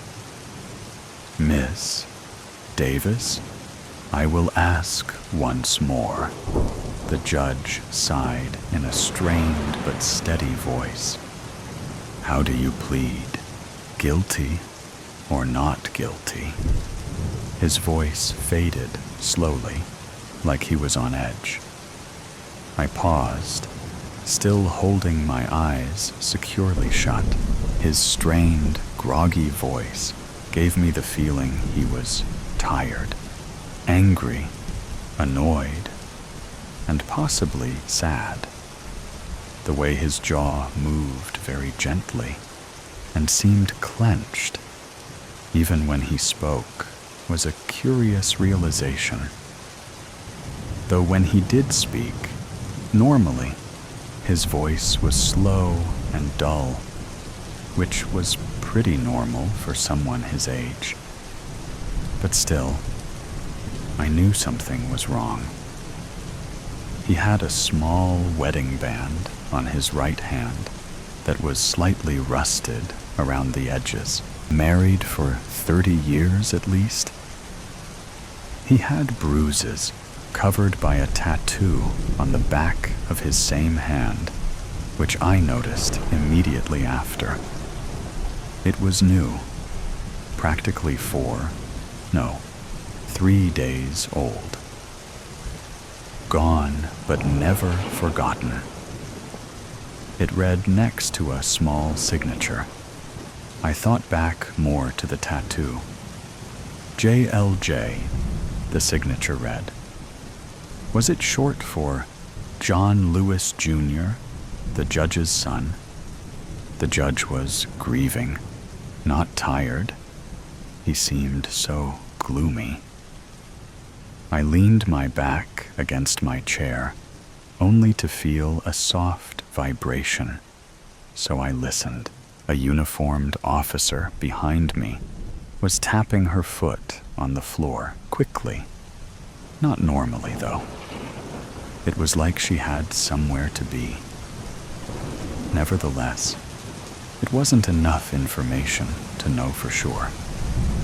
Officer Howard had walked me in there, so I must have seen more. I remembered the way she walked, with a small limp on her left side. And when I asked her what courtroom we were going to, she responded angrily, like she was frustrated with a simple question. During the entire opening remarks, I kept hearing her heartbeat in the silence, and it was beating fast. But why was that? Was she nervous? Perhaps anxiety? No, that wouldn't explain the limp. That's it, I thought. Pain meds. She was taking them for her knee, but they were causing an addiction. She needed to see a doctor to get more, and that is why she was checking her watch so often. I took a deep breath to try and refocus on the judge's question, but I couldn't. I took a big whiff of my lawyer, Maxwell Hartley's cologne. It was strong, to say it best, but why was that? Other days, he'd come in with no smell, so why was today different? I pictured his frame leaning against the door in the hallway during our recess. He was a tall guy, 6'4", and his energy followed that. Every day, he came into work with a kind smile and a good morning for everyone, but he hadn't in a few weeks. He wasn't bad looking either, with his short, dark brown hair and even darker brown eyes. But alas, he wore a wedding ring when we first met.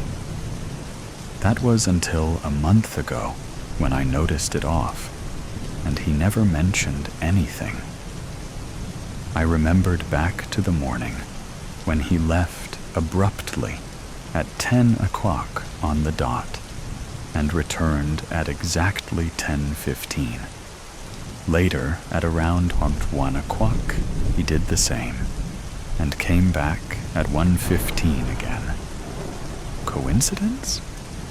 No, nothing in our world is. So, what could he be doing that took 15 minutes? Immediately, a conversation I had with my therapist friend came up where she mentioned 15 minutes on the phone talking about common interests is an exercise for troubled couples. This means that Hartley was having marital problems. The judge coughed, and I jumped. I regained focus and slowly opened my sore eyes to adjust to the light. Shouldn't have I just ended this? Stopped at all the suffering I caused everyone, and just admitted to it. They all have places to be. So why couldn't I just say, yeah, I did it? 4 stupidly simple words I couldn't get out of my mouth. Why didn't I think I did anything? I did. I killed so many people. I can admit it now, but what was wrong with me then? I'm a psychiatrist. I should be able to tell what is wrong with people with the slightest movement. But in this case, I can't, and I don't know why. The entire trial, I had no feeling in me. It's like I was turning into someone else. I felt no remorse for killing 17 people. And yeah, sure it was out of my hands. But I still was caught red-handed prescribing medication people never even needed just to make a profit. I just don't understand it all. I have studied the brains, body languages, and emotions of thousands of people for most of my life. Yet somehow, I can't find out why or what happened to me. I was a good person before all of this. I had friends, an amazing career, a life, and a family. So how could one bad decision make me want to drive that all away? The answer, you may be wondering, I will never be able to give. I shot out of my chair fiercely. Not guilty, Your Honor. The whole courtroom gasped out loud. I plead not guilty. Clay pigeons. It was 3 days since you last called. No, I should clarify, since you answered. Since you answered your damn phone and stopped breaking protocol. And it's not like you didn't know the rules. You needed to check in once every day. Not every 24 hours. Every day. Thursday before midnight, and then Friday, just as the day turned, counted as 2 check-ins. Yet you never stretched it like that. Always called at noon sharp. Another day where you were human and in vicinity of your landline. Mark had been huffing and puffing since day 2. But I assured him this wasn't like you, that something big and horrible and terrible must have happened. Maybe you were laying prone on the floor of your living room, and I was sheltered here, wondering why you weren't calling, while I should have been the one calling for help. By day 3, I was spiraling. You were caught in a trap. You were dismembered and possibly disemboweled. You had lost all sanity and feeling. Mark warned me that 24 hours more and we would need to call in control. I snapped and informed him I was perfectly aware of that, as well as I was perfectly aware of what control would do to you. I pleaded with him to give me your address. It was against every rule in the book, but I was sure he would understand. After all, you had been so diligent with it all. We never had to ask you for anything. You always did your check-ins and checkups by yourself. The phone kept ringing. By day 4, he relented. The first thing I noticed was the curtains. They were green and closed shut. A flyer was on your porch, flapping furiously in the wind. Its pages turned, advertising deals in meat and shampoo. Your house was small, with flaying blue paint and a wrap-around porch. You had plants, and their leaves were dropping in thirst. I knocked on your door twice. You had one of these old-looking knockers, leaving the smell of iron lingering in my fingernails. I don't know what I expected. A hovel, perhaps, or a burrow hole, but everything looked very human to me. Or maybe it was all an act, and you were living in the garden hut. I circled the house, looking for any signs of life, and found none. Wind chimes were swaying softly in the distance, filling the air with a clicking sound. It sounded like a clock counting down. I knew I shouldn't, and under any other circumstances, I wouldn't. But I pressed my nose to your windows, one by one, hoping for any movement or sound from within. I found myself scanning the air for the smell of your dead body. But then I stopped. Maybe I was giving you too much credit.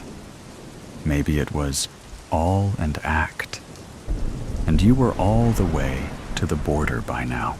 Mark had given me the security key. All agency-approved houses had one, even though you never knew. It must have been horrible to know that someone could enter your house at any time. Or at least, that was what Mark had said when I asked him, and then chose not to ask anything more. The door creaked, letting in an arc of sunlight. The first thing I noticed was the mirror on the floor, shards spreading in almost a perfect diameter. The second thing I noticed was the pigeon. It flapped furiously around the couch, leaving talon marks on the fabric. The couch matched the curtains, was the first thought I had. The second one was that it was you. Veronica? I asked, and my voice trembled, because this didn't make sense. And then the pigeon talked, and it was you. Amelia!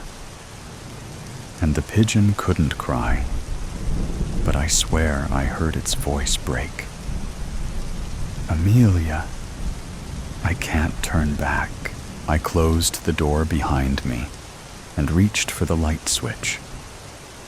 What do you mean you can't turn back? I can't turn back, you echoed, and flew to the mirror.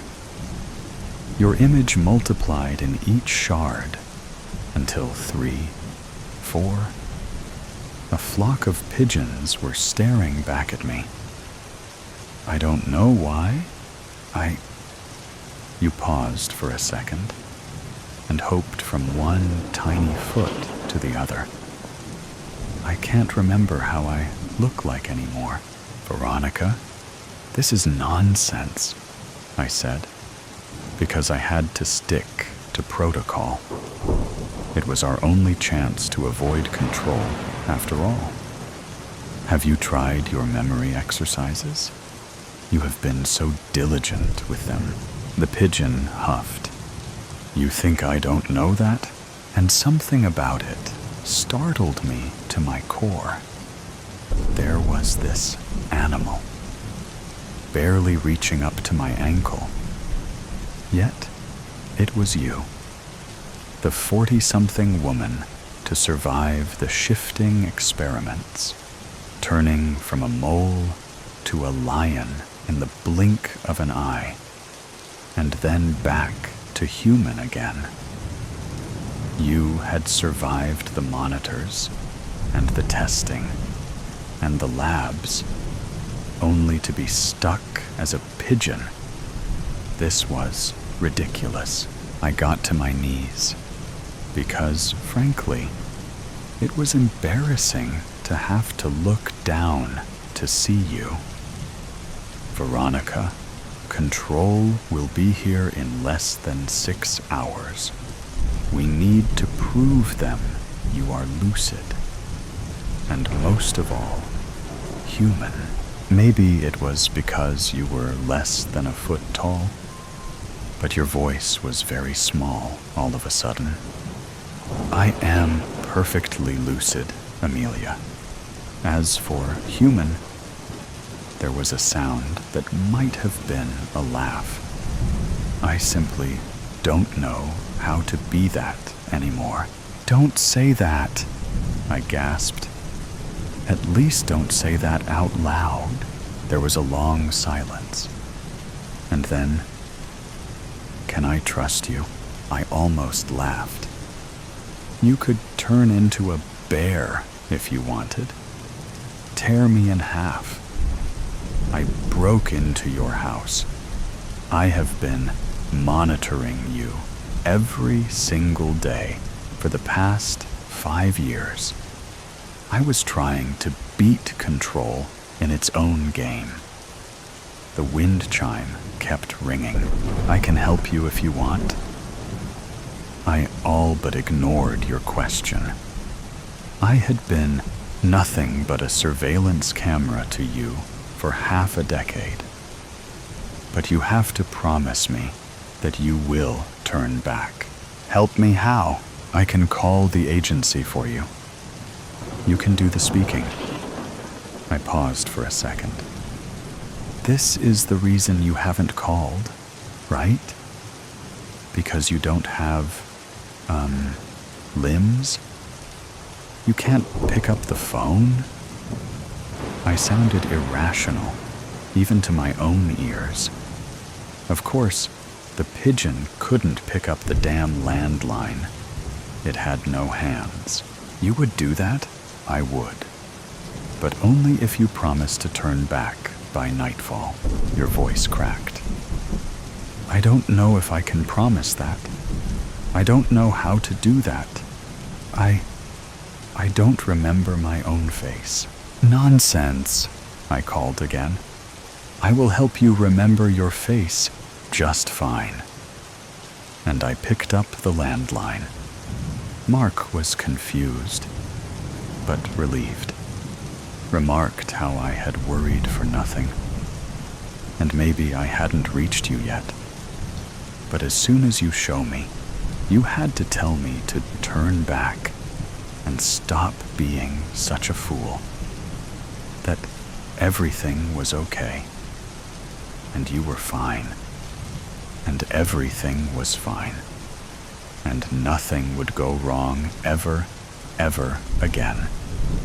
He sounded like a preacher, promising heaven to killers. In short, a whole load of bullshit. When he finally hung up, you flew up to the curtain rod. Why would you do that? You asked. And it was a brilliant question, because I hadn't the slightest idea myself. You know what control would do to you otherwise? My voice was small. I had to look up to you now. You huffed. The caller. I know. Everyone knew. It was a terrible, horrible thing, blocking any shifting until deemed appropriate again. Stuck as a human forever. Surely not such a terrible fate, as I had been stuck as a human from the moment I was born, and would likely remain one forever. Yet, why be a human forever, when you could be a different beast every hour? Yet, why be human at all? A small voice always echoed in the back of my mind. But once again, I pushed it down. Envy was one thing, self-hatred was another. Now, let's find your face. I clapped my hands, sounding like a school teacher. This encounter had to take a pleasant turn somehow, even if I had to grab it by the reins to do so. I had never seen your face myself. To me, you were just Veronica, a first name on a paper, and occasionally a voice in my ear. You were also a string of numbers and letters, a barcode detailing you as one of the few survivors. But you didn't need to know that. Do you have any family photos? Phone backgrounds? My voice trailed in the quiet of the house. He hit me. It all went still. Excuse me? He hit me. Your voice is steadier now. He hit me, and I needed a way out. I figured I could fly, but then he shot me, and this is when I notice that every feather on the floor is laced with your blood. And the smell I had been ignoring is there. It is tangy and metallic. You laugh. It is a desperate sound, coming out more like a croak. I had never heard an animal make a sound like that. Yet here you are. I guess you could say I asked for it, turned myself into a clay pigeon, a perfect target for him to shoot at. Nonsense, I snap. Don't talk like that about yourself. You keep talking, as if I had never interrupted. It was as if a slate had been wiped clean. I had been diligent with everything. I had been walking around the minefield, tiptoeing mostly, with the agency, with the calls, with him. He wouldn't let me shift. Said it was unnatural, that it was better if I embraced my true self, which, of course, was me being human. A croak escapes your beak again. I hadn't shifted in 5 years. This is my first time flying since I met you. And do you know what is the funny thing? I had been human for so long, yet I don't remember my own face. I was just his extension, I think. Your feathers are puffed, and you reach down, nibbling on a feather on your chest. And the worst thing is, I am afraid. I am afraid to try to shift back again, because then what happens with the gunshot? You are speaking as if I am not there, as if you are addressing an audience of thousands, giving a pragmatic lecture on anatomy. Your voice is devoid of feeling, and I have an overbearing need to reach out to you. What if it pokes open a hole on my chest? What if it cuts off an artery in my leg, and then I need to amputate it? My voice is gentle for once. Let me see, I didn't think you would. Yet you fly down and land on my arm. I draw in a sharp breath. I had always dreamed of a bird landing on me like that, ever since watching it in old animated movies. Your feathers are stained red, and when I reach for your right foot, you tremble. It's okay, I whisper. And because you are a pigeon, I reach and stroke the feathers on the top of your head. It's okay, I repeat, mostly to myself, because while I have studied animal medicine, I am surely not a human doctor. You might be lucky. It looks like nothing but a scary flesh wound. But you are right. I have no idea what this means for your human body. What is your favorite color? I ask, and you angle your head to the side. Orange, I guess, although I never gave it much thought. You are light as a feather. Why orange? I love the sunrise. All is dark. And then there is orange. And then there is a new day. That's a lovely answer, I say, because I need to tether you back to yourself. What do you remember of your mother's eyes? And then I curse myself because you grew up in the academy. What would you know of your mother's eyes? Yet, despite everything, you answer. They were brown, I think. I talk you through your memories and your dreams. We recall your training and exercises, your memory drills and protocol compliances, who you were before and who will you be after. Animal and human anatomy, femurs and phalanxes, muscles and arteries, and how your brain expands and how your heart beats. We spend all night talking. How you are a human, but you don't have to be one. How you want to be one. How it is worth taking the risk. And then there is a flash, and you are on the floor, dried blood on your side. The shadow of the past. In the depths of the hospital's darkest ward, I sat beside my grandfather's bed. The only sound, the faint hum of the life support machines. The air was heavy with the stench of decay, and the flickering fluorescent lights above cast eerie shadows on the walls. "Kiddo," he whispered, his voice like a rusty gate creaking in the wind. "I got something to tell you." I leaned in close, my heart racing with anticipation. "What is it, Grandpa?"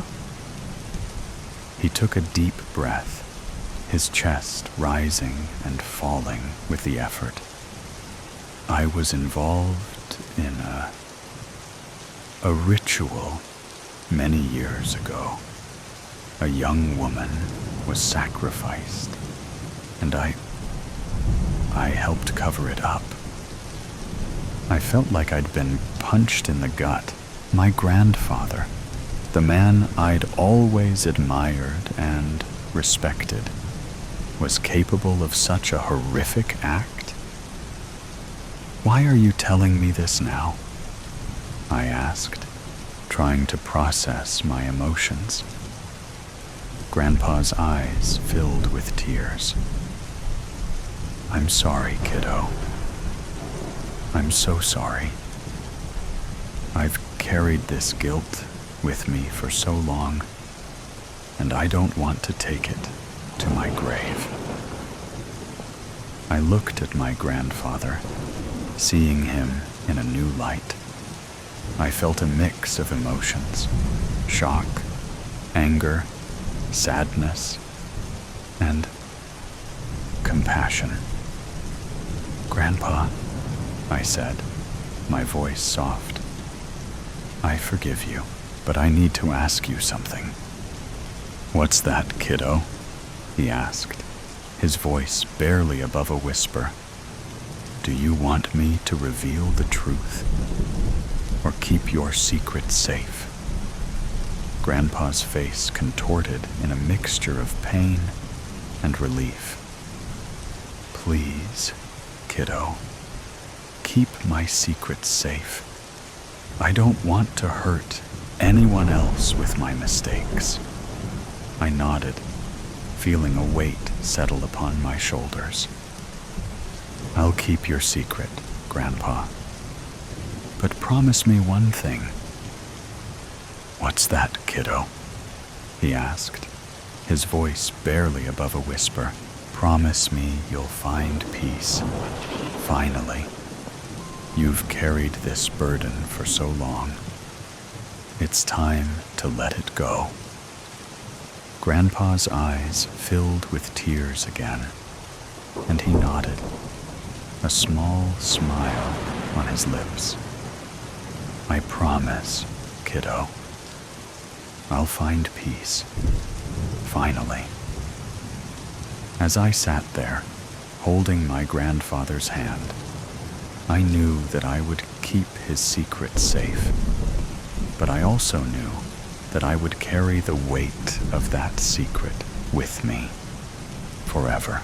The darkness closed in around us, and I could feel the presence of the unknown, lurking just beyond the edge of perception. I knew that I had to make a choice: to reveal the truth, or to keep the secret hidden. And as I looked into my grandfather's eyes, I knew that I would choose the latter. For in the world of shadows and secrets, sometimes the truth is better left unspoken. The machines surrounding us beeped and whirred, a constant reminder of my grandfather's mortality. I looked at him, seeing the pain and guilt etched on his face. "Grandpa," I whispered, my voice barely audible. "I'll keep your secret safe, but promise me one thing." "What's that, kiddo?" he asked, his voice barely above a whisper. "Promise me you'll find peace, finally. You've carried this burden for so long. It's time to let it go." Grandpa's eyes filled with tears again, and he nodded, a small smile on his lips. "I promise, kiddo. I'll find peace, finally." As the darkness closed in around us, I knew that I would keep his secret safe. But I also knew that I would carry the weight of that secret with me forever. And as I looked into my grandfather's eyes, I saw something that chilled me to the bone, a glimmer of evil, a spark of malevolence that seemed to grow stronger with each passing moment. I knew then that I had made a terrible mistake. I had promised to keep my grandfather's secret safe, but I had no idea what horrors that secret might unleash. As the machines surrounding us beeped and whirred, I knew that I was trapped in a living nightmare with no escape in sight. Here is a prequel to the story. Origins, New Orleans, 1955. Etienne Lafleur, a young and ambitious occultist, stood in the dimly lit chamber, surrounded by the members of the mysterious Order of the Red Hand. The air was thick with the scent of incense and something else, something darker. "Brothers and sisters," Etienne began, his voice dripping with conviction, "we stand at the threshold of a new era, an era of power, of knowledge, of transcendence."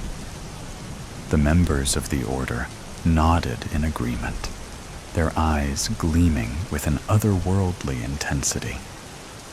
"But to achieve this goal," Etienne continued, "we must be willing to make sacrifices, to push the boundaries of what is acceptable, of what is human." The members of the order murmured among themselves, their voices filled with a mixture of excitement and trepidation. Etienne raised his hands, and the room fell silent. "I propose that we perform the ritual of the Red Hand," he said, his voice dripping with anticipation. "A ritual that will grant us the power to transcend the limitations of the human form." The members of the order nodded in agreement, and Etienne began to outline the details of the ritual. As the night wore on, the members of the order prepared for the ritual, their movements filled with a sense of urgency and anticipation. And Etienne, the young and ambitious occultist, stood at the center of it all, his eyes gleaming with an otherworldly intensity. The ritual began, and the members of the order chanted and swayed, their voices and movements building to a crescendo of power and energy. And at the center of it all, Etienne stood, his eyes fixed on the young woman who was to be the sacrifice. The ritual reached its climax, and the young woman screamed as Etienne plunged the dagger into her heart.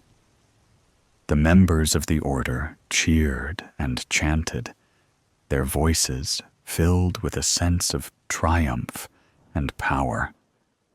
And Etienne, the young and ambitious occultist, stood at the center of it all, his eyes gleaming with an otherworldly intensity. But as the ritual came to a close, Etienne felt a sense of unease, a sense of guilt and regret. He looked down at the young woman's lifeless body, and he knew that he had made a terrible mistake. The ritual may have granted him power, but it had also cursed him with a guilt that would haunt him for the rest of his life. And as Etienne walked away from the ritual chamber, he knew that he would never be able to escape the shadow of the past. Seeking fair lady, no matter how much she fussed with her blonde locks, Lady Charity Farnsworth cast a blue, deviled countenance before her boudoir mirror, so could not achieve a desirable outcome. She finally relinquished the brush, tossing it to the makeup-strewn vanity as she thought to herself, "Whatever am I to do? My father has forbidden me to ever entertain my beau, Sir Riley, in any genteel ton company henceforth. He doesn't understand the depths of our love for one another. What is the point of attending yet another tea or ball in pretense of making a match when in my heart of hearts the perfect match already exists? There is none other I would ever want to be yoked to. Why can't Father forgive our innocent indiscretions in the garden and offer Sir Fenwick another opportunity to win his graces? So what if he saw us kissing? Giving up, she flung her arms out wide, then buried her face in her hands as she sobbed. Presently, a cautious knock sounded at the door. "Oh, Charity, dear," came the voice of her father. "Let me in to see how you look. You'll be meeting some exciting, eligible bachelors tonight. You must be ready. It is time to be going." "Oh, one moment, please. Be right there." She slipped a silky robe over her shift and opened the door. "Charity, where is your maid? You are not near ready to go, and your face is a disgrace. Whatever is wrong with you?" She couldn't help herself. She encircled his neck with her forearms and cried on the shoulder of his wool spencer, smearing it with rouge. "Please, Father, I have no desire to meet any other man.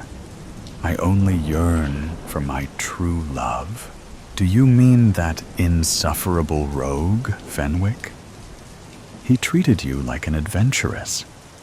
No respect for you or myself. I will not be bamboozled by the likes of him. You deserve a man of honor, the kind that will be at the gala tonight. Now get into your gown. As long as you are under my roof, you'll abide by my rules.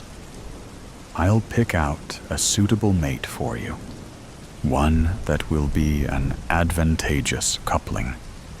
End of discussion." He disentangled himself from her and slammed the door shut on his way out. 1 second later, the door opened again as he stuck his head in. "Don't bother getting dressed now. We would be late. I'll simply bring home some lucky fellow with me.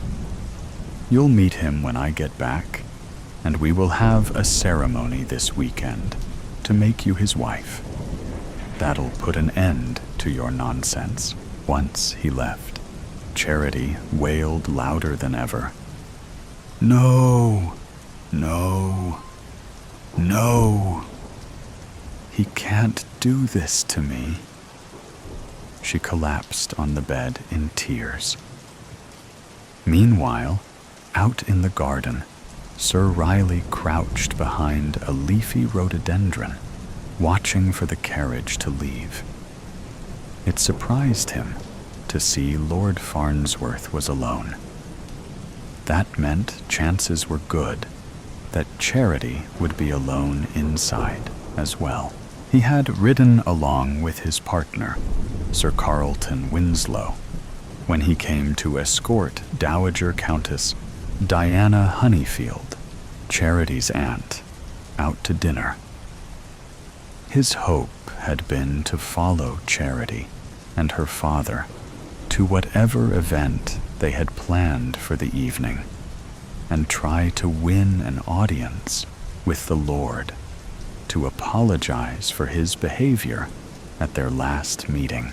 This turn of events was even better. Dare he approach his fair maiden to pick up where they left off? He had gained great strides in having his way with the lass before her father had discovered their secret rendezvous in the dark garden and forbade them to see each other ever again. It was a risky plan, but with aplomb, perhaps fortune would smile on them, and her father could never deny them, given the right circumstance. His heart was pounding. If he could just get inside and convince the fair maiden to let him come inside also. His hands sweated as he hoisted himself up the giant oak that spread branches out toward what he was sure was her dressing room window. Twigs snapped and leaves rustled. Hopefully, no servants were close enough to hear his clumsy ascent. When in position, he could peer through the gauzy curtains and see her sprawled on the bed, wearing little other than a flimsy robe. His excitement heightened. He threw twigs to ping on the glass and cautiously called out her name. What? What was that noise? I miss Riley so much. It is as if I can hear him calling to me. She stretched up from the mattress, allowing the robe to fall away, exposing more tender flesh. Then she realized where the noise was coming from and ran to the window. She couldn't get it opened fast enough when she saw her love clinging to the branches. Soon he was within her grasp, and they clung to each other. Mouths searched and found one another. Fingers fumbled at clothing till it fell away. Palms grabbed and caressed and repeated and explored uncharted territory. He picked up her trembling body and carried it to the bed, gently placing it as he wordlessly asked permission to envelope her. She willingly granted access and likewise enveloped all of him.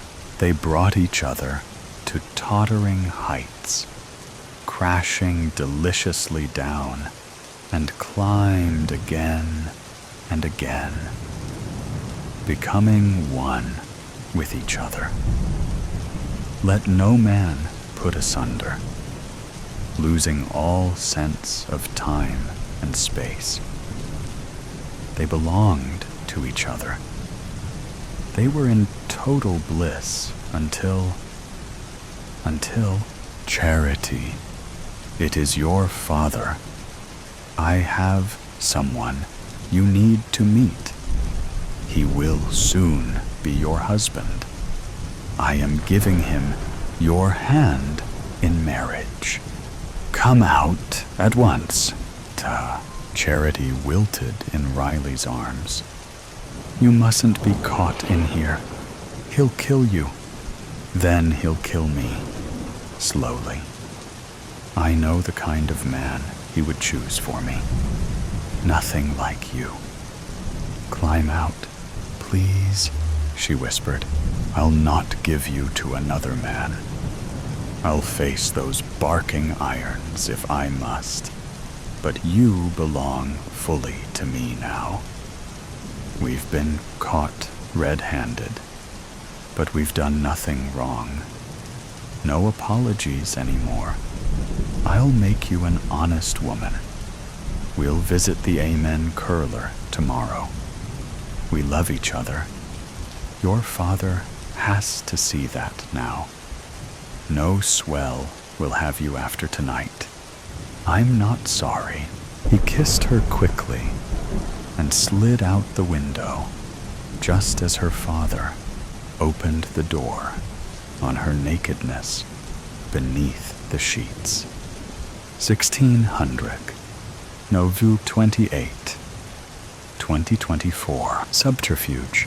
Suitors precariously climbing trees and pressing their suit. Ripped bodices. Hot kisses. Near discovery.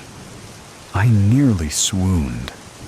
What more could possibly befall our hero and heroine?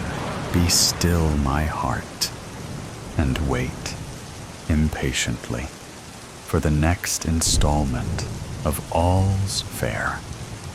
1640, Nov 28, 2024. So glad you approve.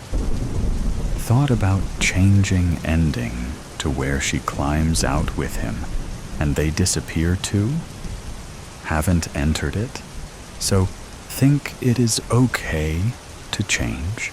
Happy Thanksgiving. Reply. Edit. Delete. Upvote. Downvote. 1 point. Trudy Jass, 1656.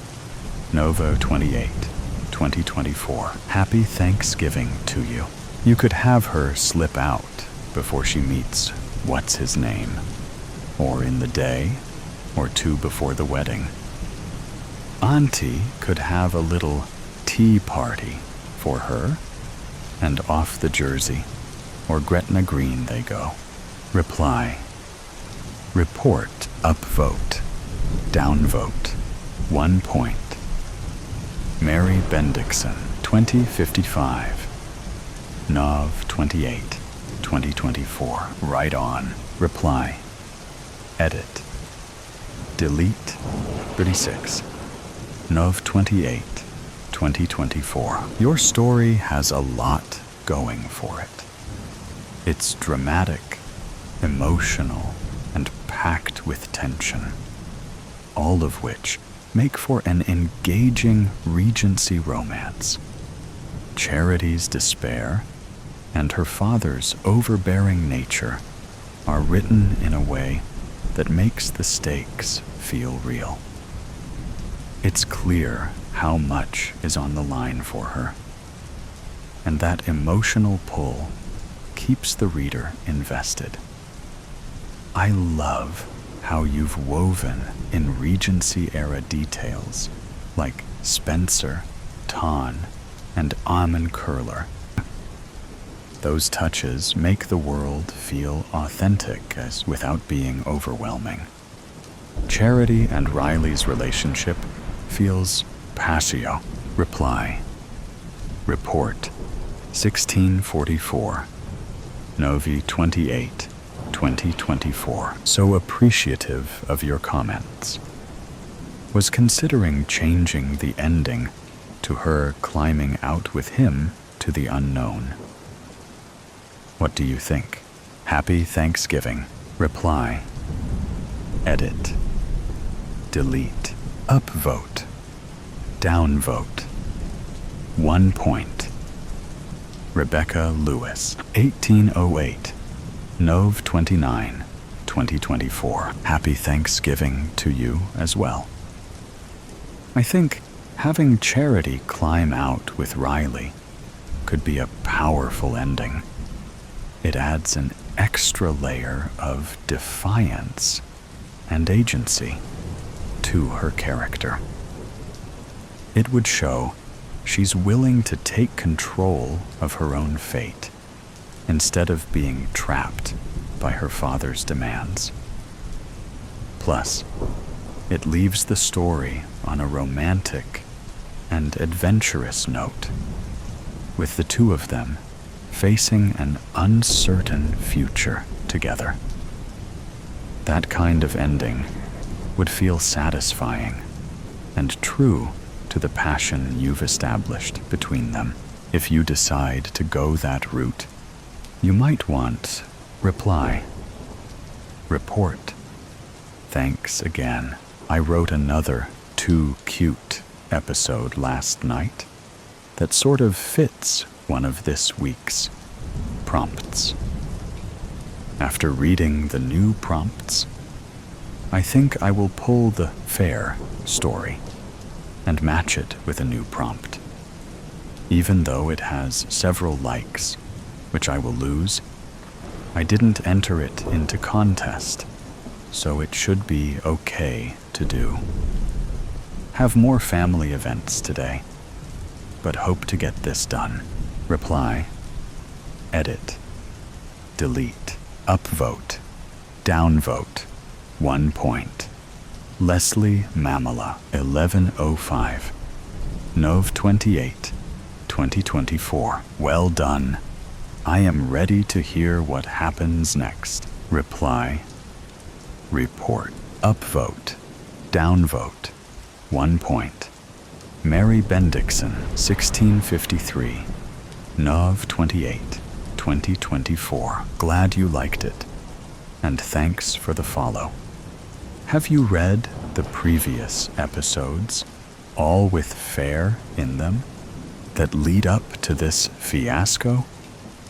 We'll get back to your work after today. Happy Thanksgiving. Reply. Edit. Delete. 2020. Nov 28, 2024. Not yet, but I will. Happy Thanksgiving. Reply. Report. Upvote. Downvote. 1 point. Thomas. Wetzel, so 749. Nov 28, 2024. Your writing is so sophisticated, I can barely understand half of it. I just know it's awesome. You are so good. I'm gonna go watch every episode of Downton Abbey, and then come back to reread this and see if I can actually appreciate it like an intelligent adult. Happy Turkey Day. Reply. Report 1649. Novi 28, 2024. Gobble, gobble to you too. I don't know about sophisticated. I am only winging it on this ton stream, but glad you like it. Reply. Edit. Delete. Upvote. Downvote. 1 point. Lady Coretta. Stevenberg, 0502. Nov 28, 2024. Always a good read. Reply. Report. Joe 533. Nov 28, 2024. Thank you. Reply. Edit. Delete. Upvote. Downvote. 1 point. Alexis Araneta, 1748. VOL.27, 2024, an adorable continuation of your series. Lovely work. Reply. Report 1931, Novi 27, 2024. Thank you. Do you think of this as the finale, or does it go on? Reply. Edit. Delete. Confessions of the Wicked. Trigger warning. This story contains mentions of suicide, murder, SA, and drug abuse to whomever it may concern in the future. I must confess, Lisa clutched the letter tightly in her trembling hands, her heart racing as she tried to process the words before her. Each sentence felt like a distant echo, her mind struggling to comprehend the reality they presented.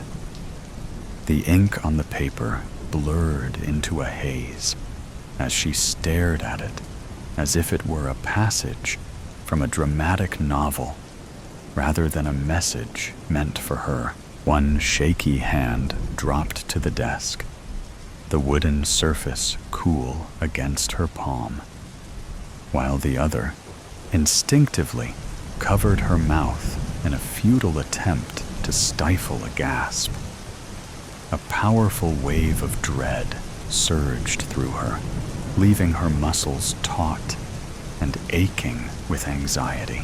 Feeling an urgent need to escape the suffocating atmosphere, she pivoted on her toes, her breath coming in quick, shallow gasps, and made a fast beeline for the door, desperate to put distance between herself and the shocking revelation contained in that letter. Her mind raced wildly, grappling with the cruel reality of working in the very prison where her brother had been a devoted inmate for the last 10 years. The stark, cold walls echoed with memories of their shared laughter, now replaced by a haunting sense of despair. Every day, she poured herself into her work, driven to the brink of insanity as she navigated the complex legal system, desperately seeking a way to free him. Yet, in the quiet moments, a dark shadow loomed over her thoughts, the chilling possibility that all her efforts might still fall short in saving him from the fate the letter she held had predicted. She remembered the moment she first heard about her brother's arrest in South Korea, a wave of despair crashing over her. Confusion and heartbreak gripped her as she tried to fathom why he had been taken from her. In those early days, she had poured herself into studying the laws of both Korea and the United States, desperate to understand the gravity of the 24 murder charges and 2 counts of attempted murder he faced. Late nights spent poring over legal texts had become her refuge, each page turning fueled by an unwavering determination to bring him back and piece together the chaos that had upended their lives. The murders occurred in the United States, which ultimately led Lisa's family to seek refuge in South Korea. They were fleeing the shadows cast by a chilling truth. Richard was a serial killer. Disturbingly, Lisa's parents were aware of Richard's dark nature long before the FBI uncovered his gruesome activities. He had confided in them, revealing his violent tendencies and chilling declaration that he would continue his spree regardless of the consequences, even if apprehended. Richard's descent into darkness began at a young age. When he was just 17, he was discovered covered in blood at a crime scene, a scene that would mark his third murder. This incident forced him to come clean about his heinous actions. Under pressure from law enforcement, Richard detailed each horrifying crime he committed, recounting events with a disturbing calmness, as if sharing mundane stories instead of the tragedies he inflicted. For Lisa's family, the awareness of his twisted mind and the violent past they were escaping only deepened the turmoil they felt in their new home. Their parents seriously thought about turning him in to the police, but then they saw Lisa. How could they abandon their youngest? Their son had taken lives. It's infuriating to think they were so desperate to protect him that they convinced themselves he could get away with it, claiming self-defense. And if that failed, they had the audacity to believe he could plead insanity. It's maddening. They were determined not to let their family suffer the consequences of his monstrous actions. They had fought hard for their so-called American dream, and now they were willing to ignore the reality of murder just to keep it intact. I've committed some really questionable acts that I have come to wholeheartedly regret. Some may ask why I even did such a thing. The answer will always be that I do not know myself. You can call it an insatiable urge. Lisa stood before her brother's cell, her heart pounding in her chest as she fought to steady her breath. Each inhalation came in shaky increments, a desperate attempt to keep her presence unnoticed in the cold, dimly lit hallway. She searched for some sort of implication to give truth to that letter. All that was in the cell were her brother's two very active cellmates. They slept serenely, coddled up like children against the wall of their respective bunks. As she tightly gripped the cold metal bar of the cell, an electrifying tension filled the air, causing the inmates to stir in panic. It was as if a primal instinct had been awakened within them, leading them to believe they were suddenly thrust into a perilous struggle for survival. Much like the brutal realities one often faces in the dark corners of the slums. The brawny ginger had his eyes wide and red with irritation. He almost flew from his frame from the banging that Lisa's small palm had brought to life with a touch. The other, smaller, but still muscular, had softly turned himself over, almost unbothered by the verbal intrusion caused by the one female CO showing up at their block in the dead of night. There was only a lustful glare there. She sighed and glared at them, her stare demanding to see the last person in the shadows.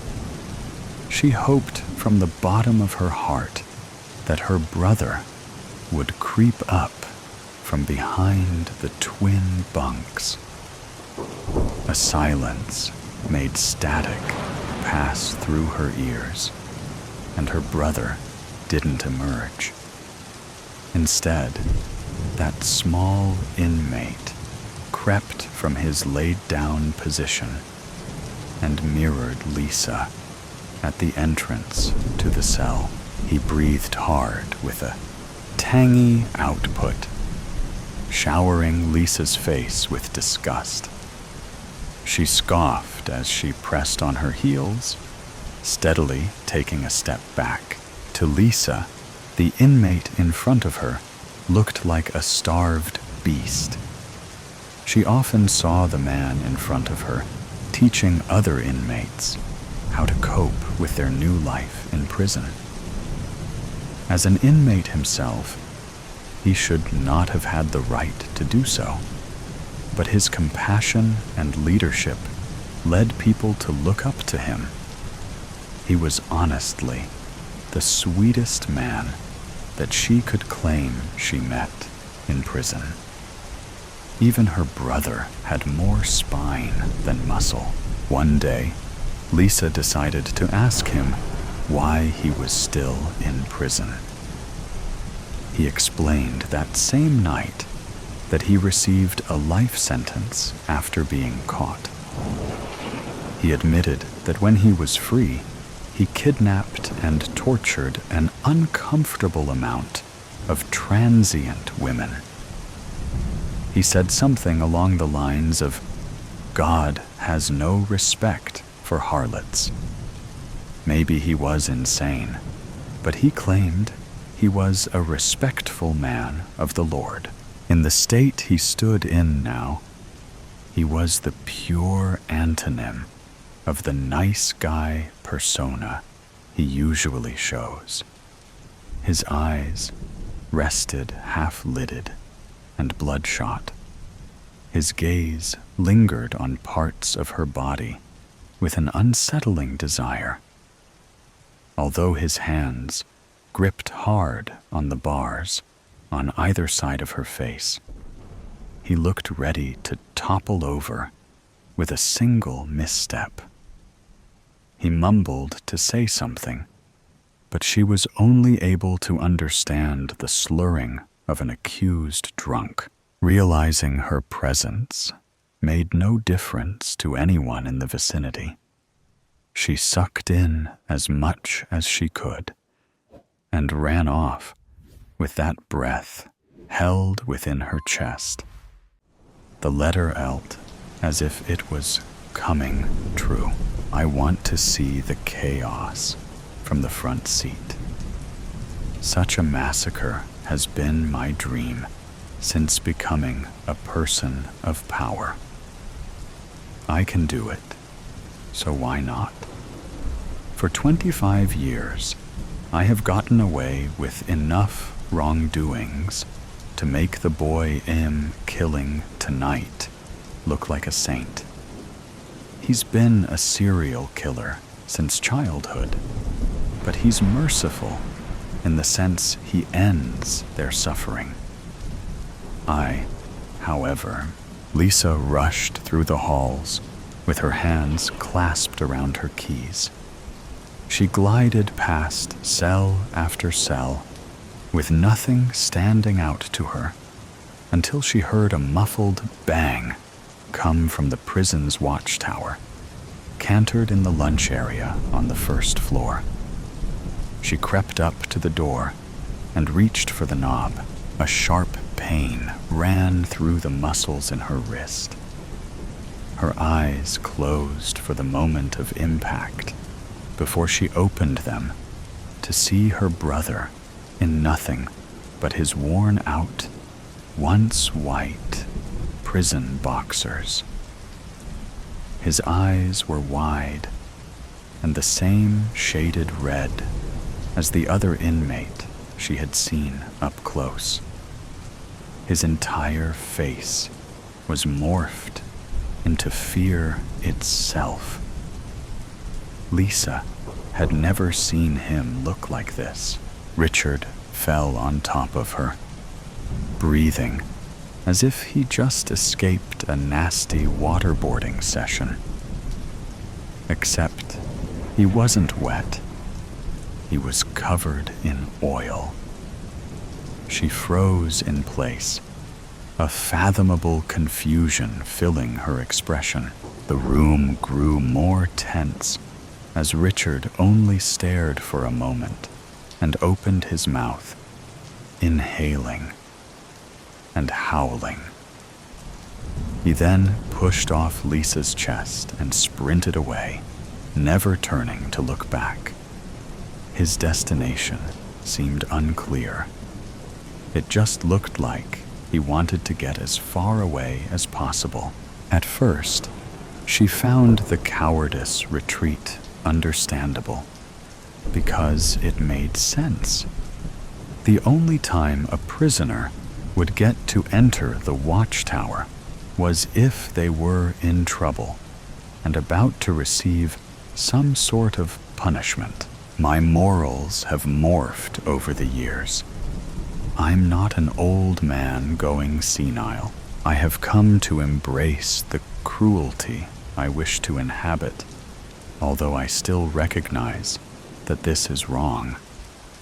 I want to watch the hell burn from its core. I understand that this is an unforgivable madness. The ending of the letter resurfaced in her brain as the warden walked out from the shadows of the tower. He smiled widely, towering over her in uniform pants and his uniform boots. He lifted his hand with his gun pointed to his head. She stared in horror as her brother's howling continued like a dog whistle. Before she could catch up with herself, the gun was fired and a bullet went straight through the warden's skull. So I write this letter to let you know that I will be taking my own life after have fun. And I take the boy's. His body fell limp, and the alarms finally took away her silence. She stared at the body, and the next 4 hours of her life passed in a blur. She was taken into emergency care and treated for substance abuse, just like everyone else in the prison. Even though she had accidentally saved her brother's life that night, it was already too many deaths, too late. The world had already been spoon-fed the confession of the wicked. Fear, switch. My eyes were wide open now, pupils dilated, and blood freezing in my veins. I felt like my heart was going to jump out of my chest to get away from it all, since I couldn't.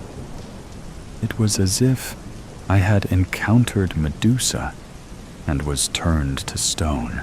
I guess, if you think about it, the last feeling you're left with forever, when you realize your entire life will amount to nothing but a petrified, cold figure, is exactly this: fear, pure fear, the kind that makes you realize there is no escape, no chance to do anything to help yourself.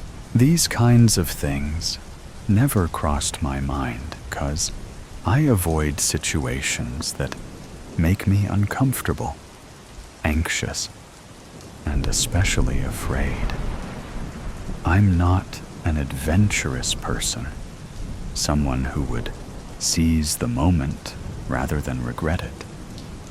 But somehow, I ended up here, so scared that I'm unable to move, feeling a terrifying scream caught in my throat, unable to let it out, to even say a word, to ask for help. I knew I should have gotten out of this situation the moment I realized what I had gotten myself into. I shouldn't have come here. It all started this morning when my twin sister, Anne, asked me to go on a boat ride with her. She said she had booked it in advance and had been so excited to go with her fiancé. They paid for and prepared everything. But he got called into work, and she didn't know what to do because they couldn't cancel. She didn't want to go alone. I couldn't say no. I could already see the disappointment on her face, so I agreed to go. I wasn't a big fan of the ocean, but a boat ride didn't seem too bad or demanding. After all, I'd just have to attend and sit through it. My mistake was not paying much attention to her yapping when she told me about it. Her speech was rousing, and I couldn't interrupt and ask her to start over because I wasn't listening. So I ended up on a boat facing my oldest fear. The floating horror in question arrived to pick us up when I realized what I had gotten myself into. I can't believe you're actually doing this with me.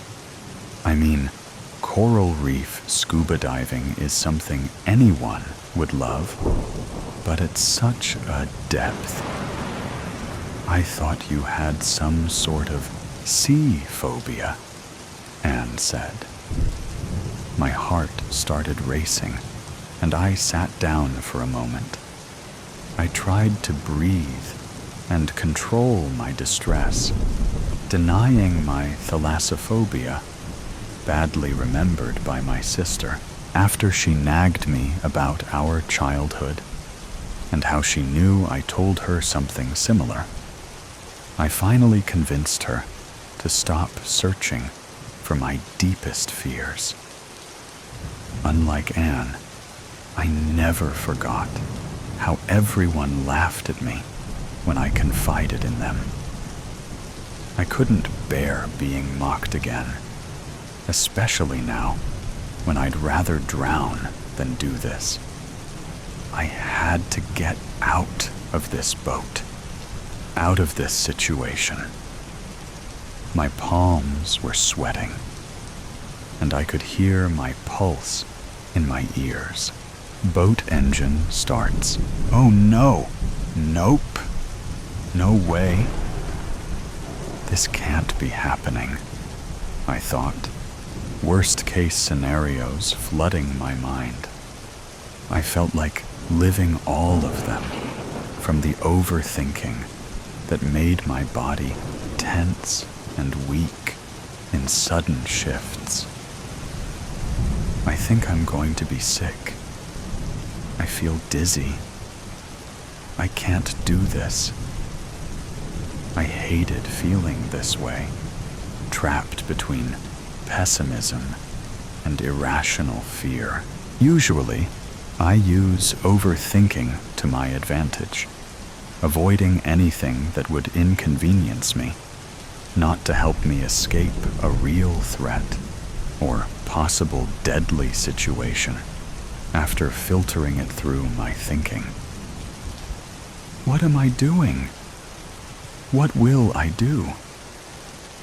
I am losing precious time in which I could have found an excuse to turn this boat around.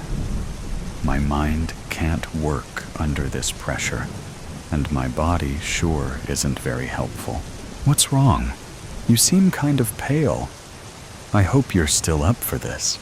I'm so excited to do this with you, Anne. I couldn't let her down. Not when she had that spark in her eyes. A spark I hadn't seen since we were kids. She looked like a 5-year-old on Christmas morning. And maybe I was just being paranoid. Don't worry, I won't ruin this for you. It's just a little motion sickness. I treacherously lied to my sister, with whom I had shared everything my whole life.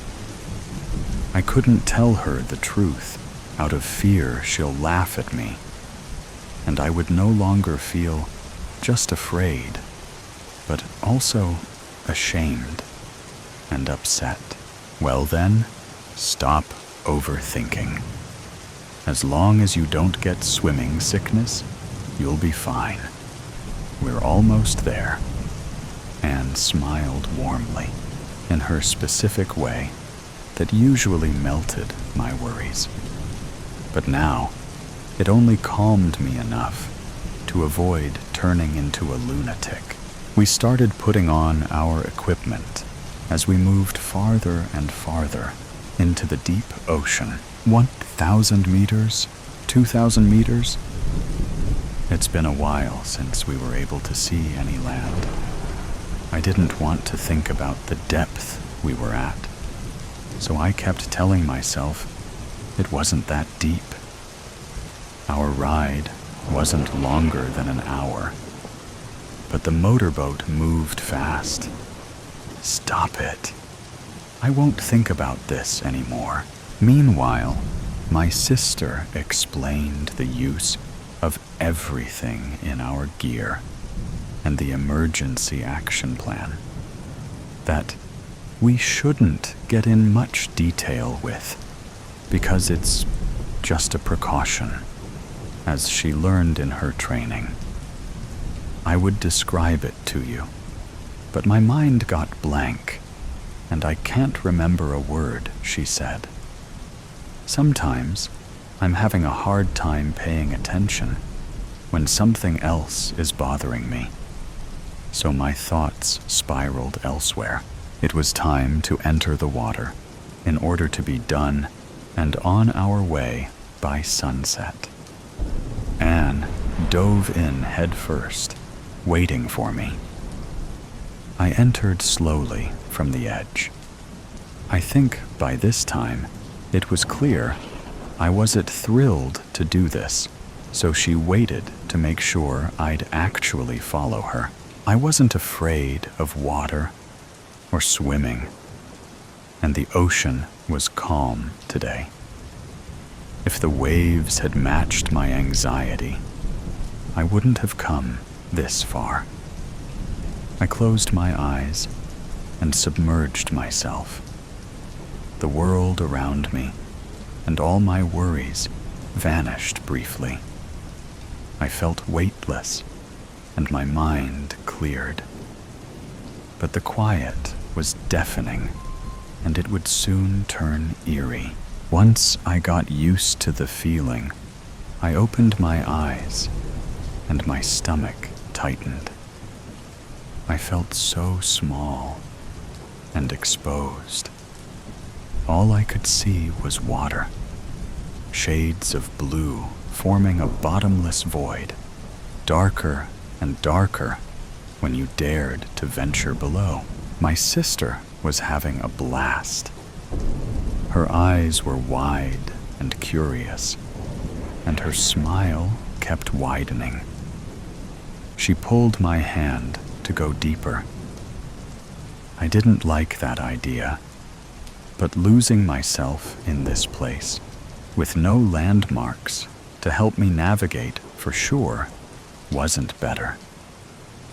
We swam, and I focused on inhaling and exhaling slowly to calm myself, counting every breath rather than the minutes I still had to endure this.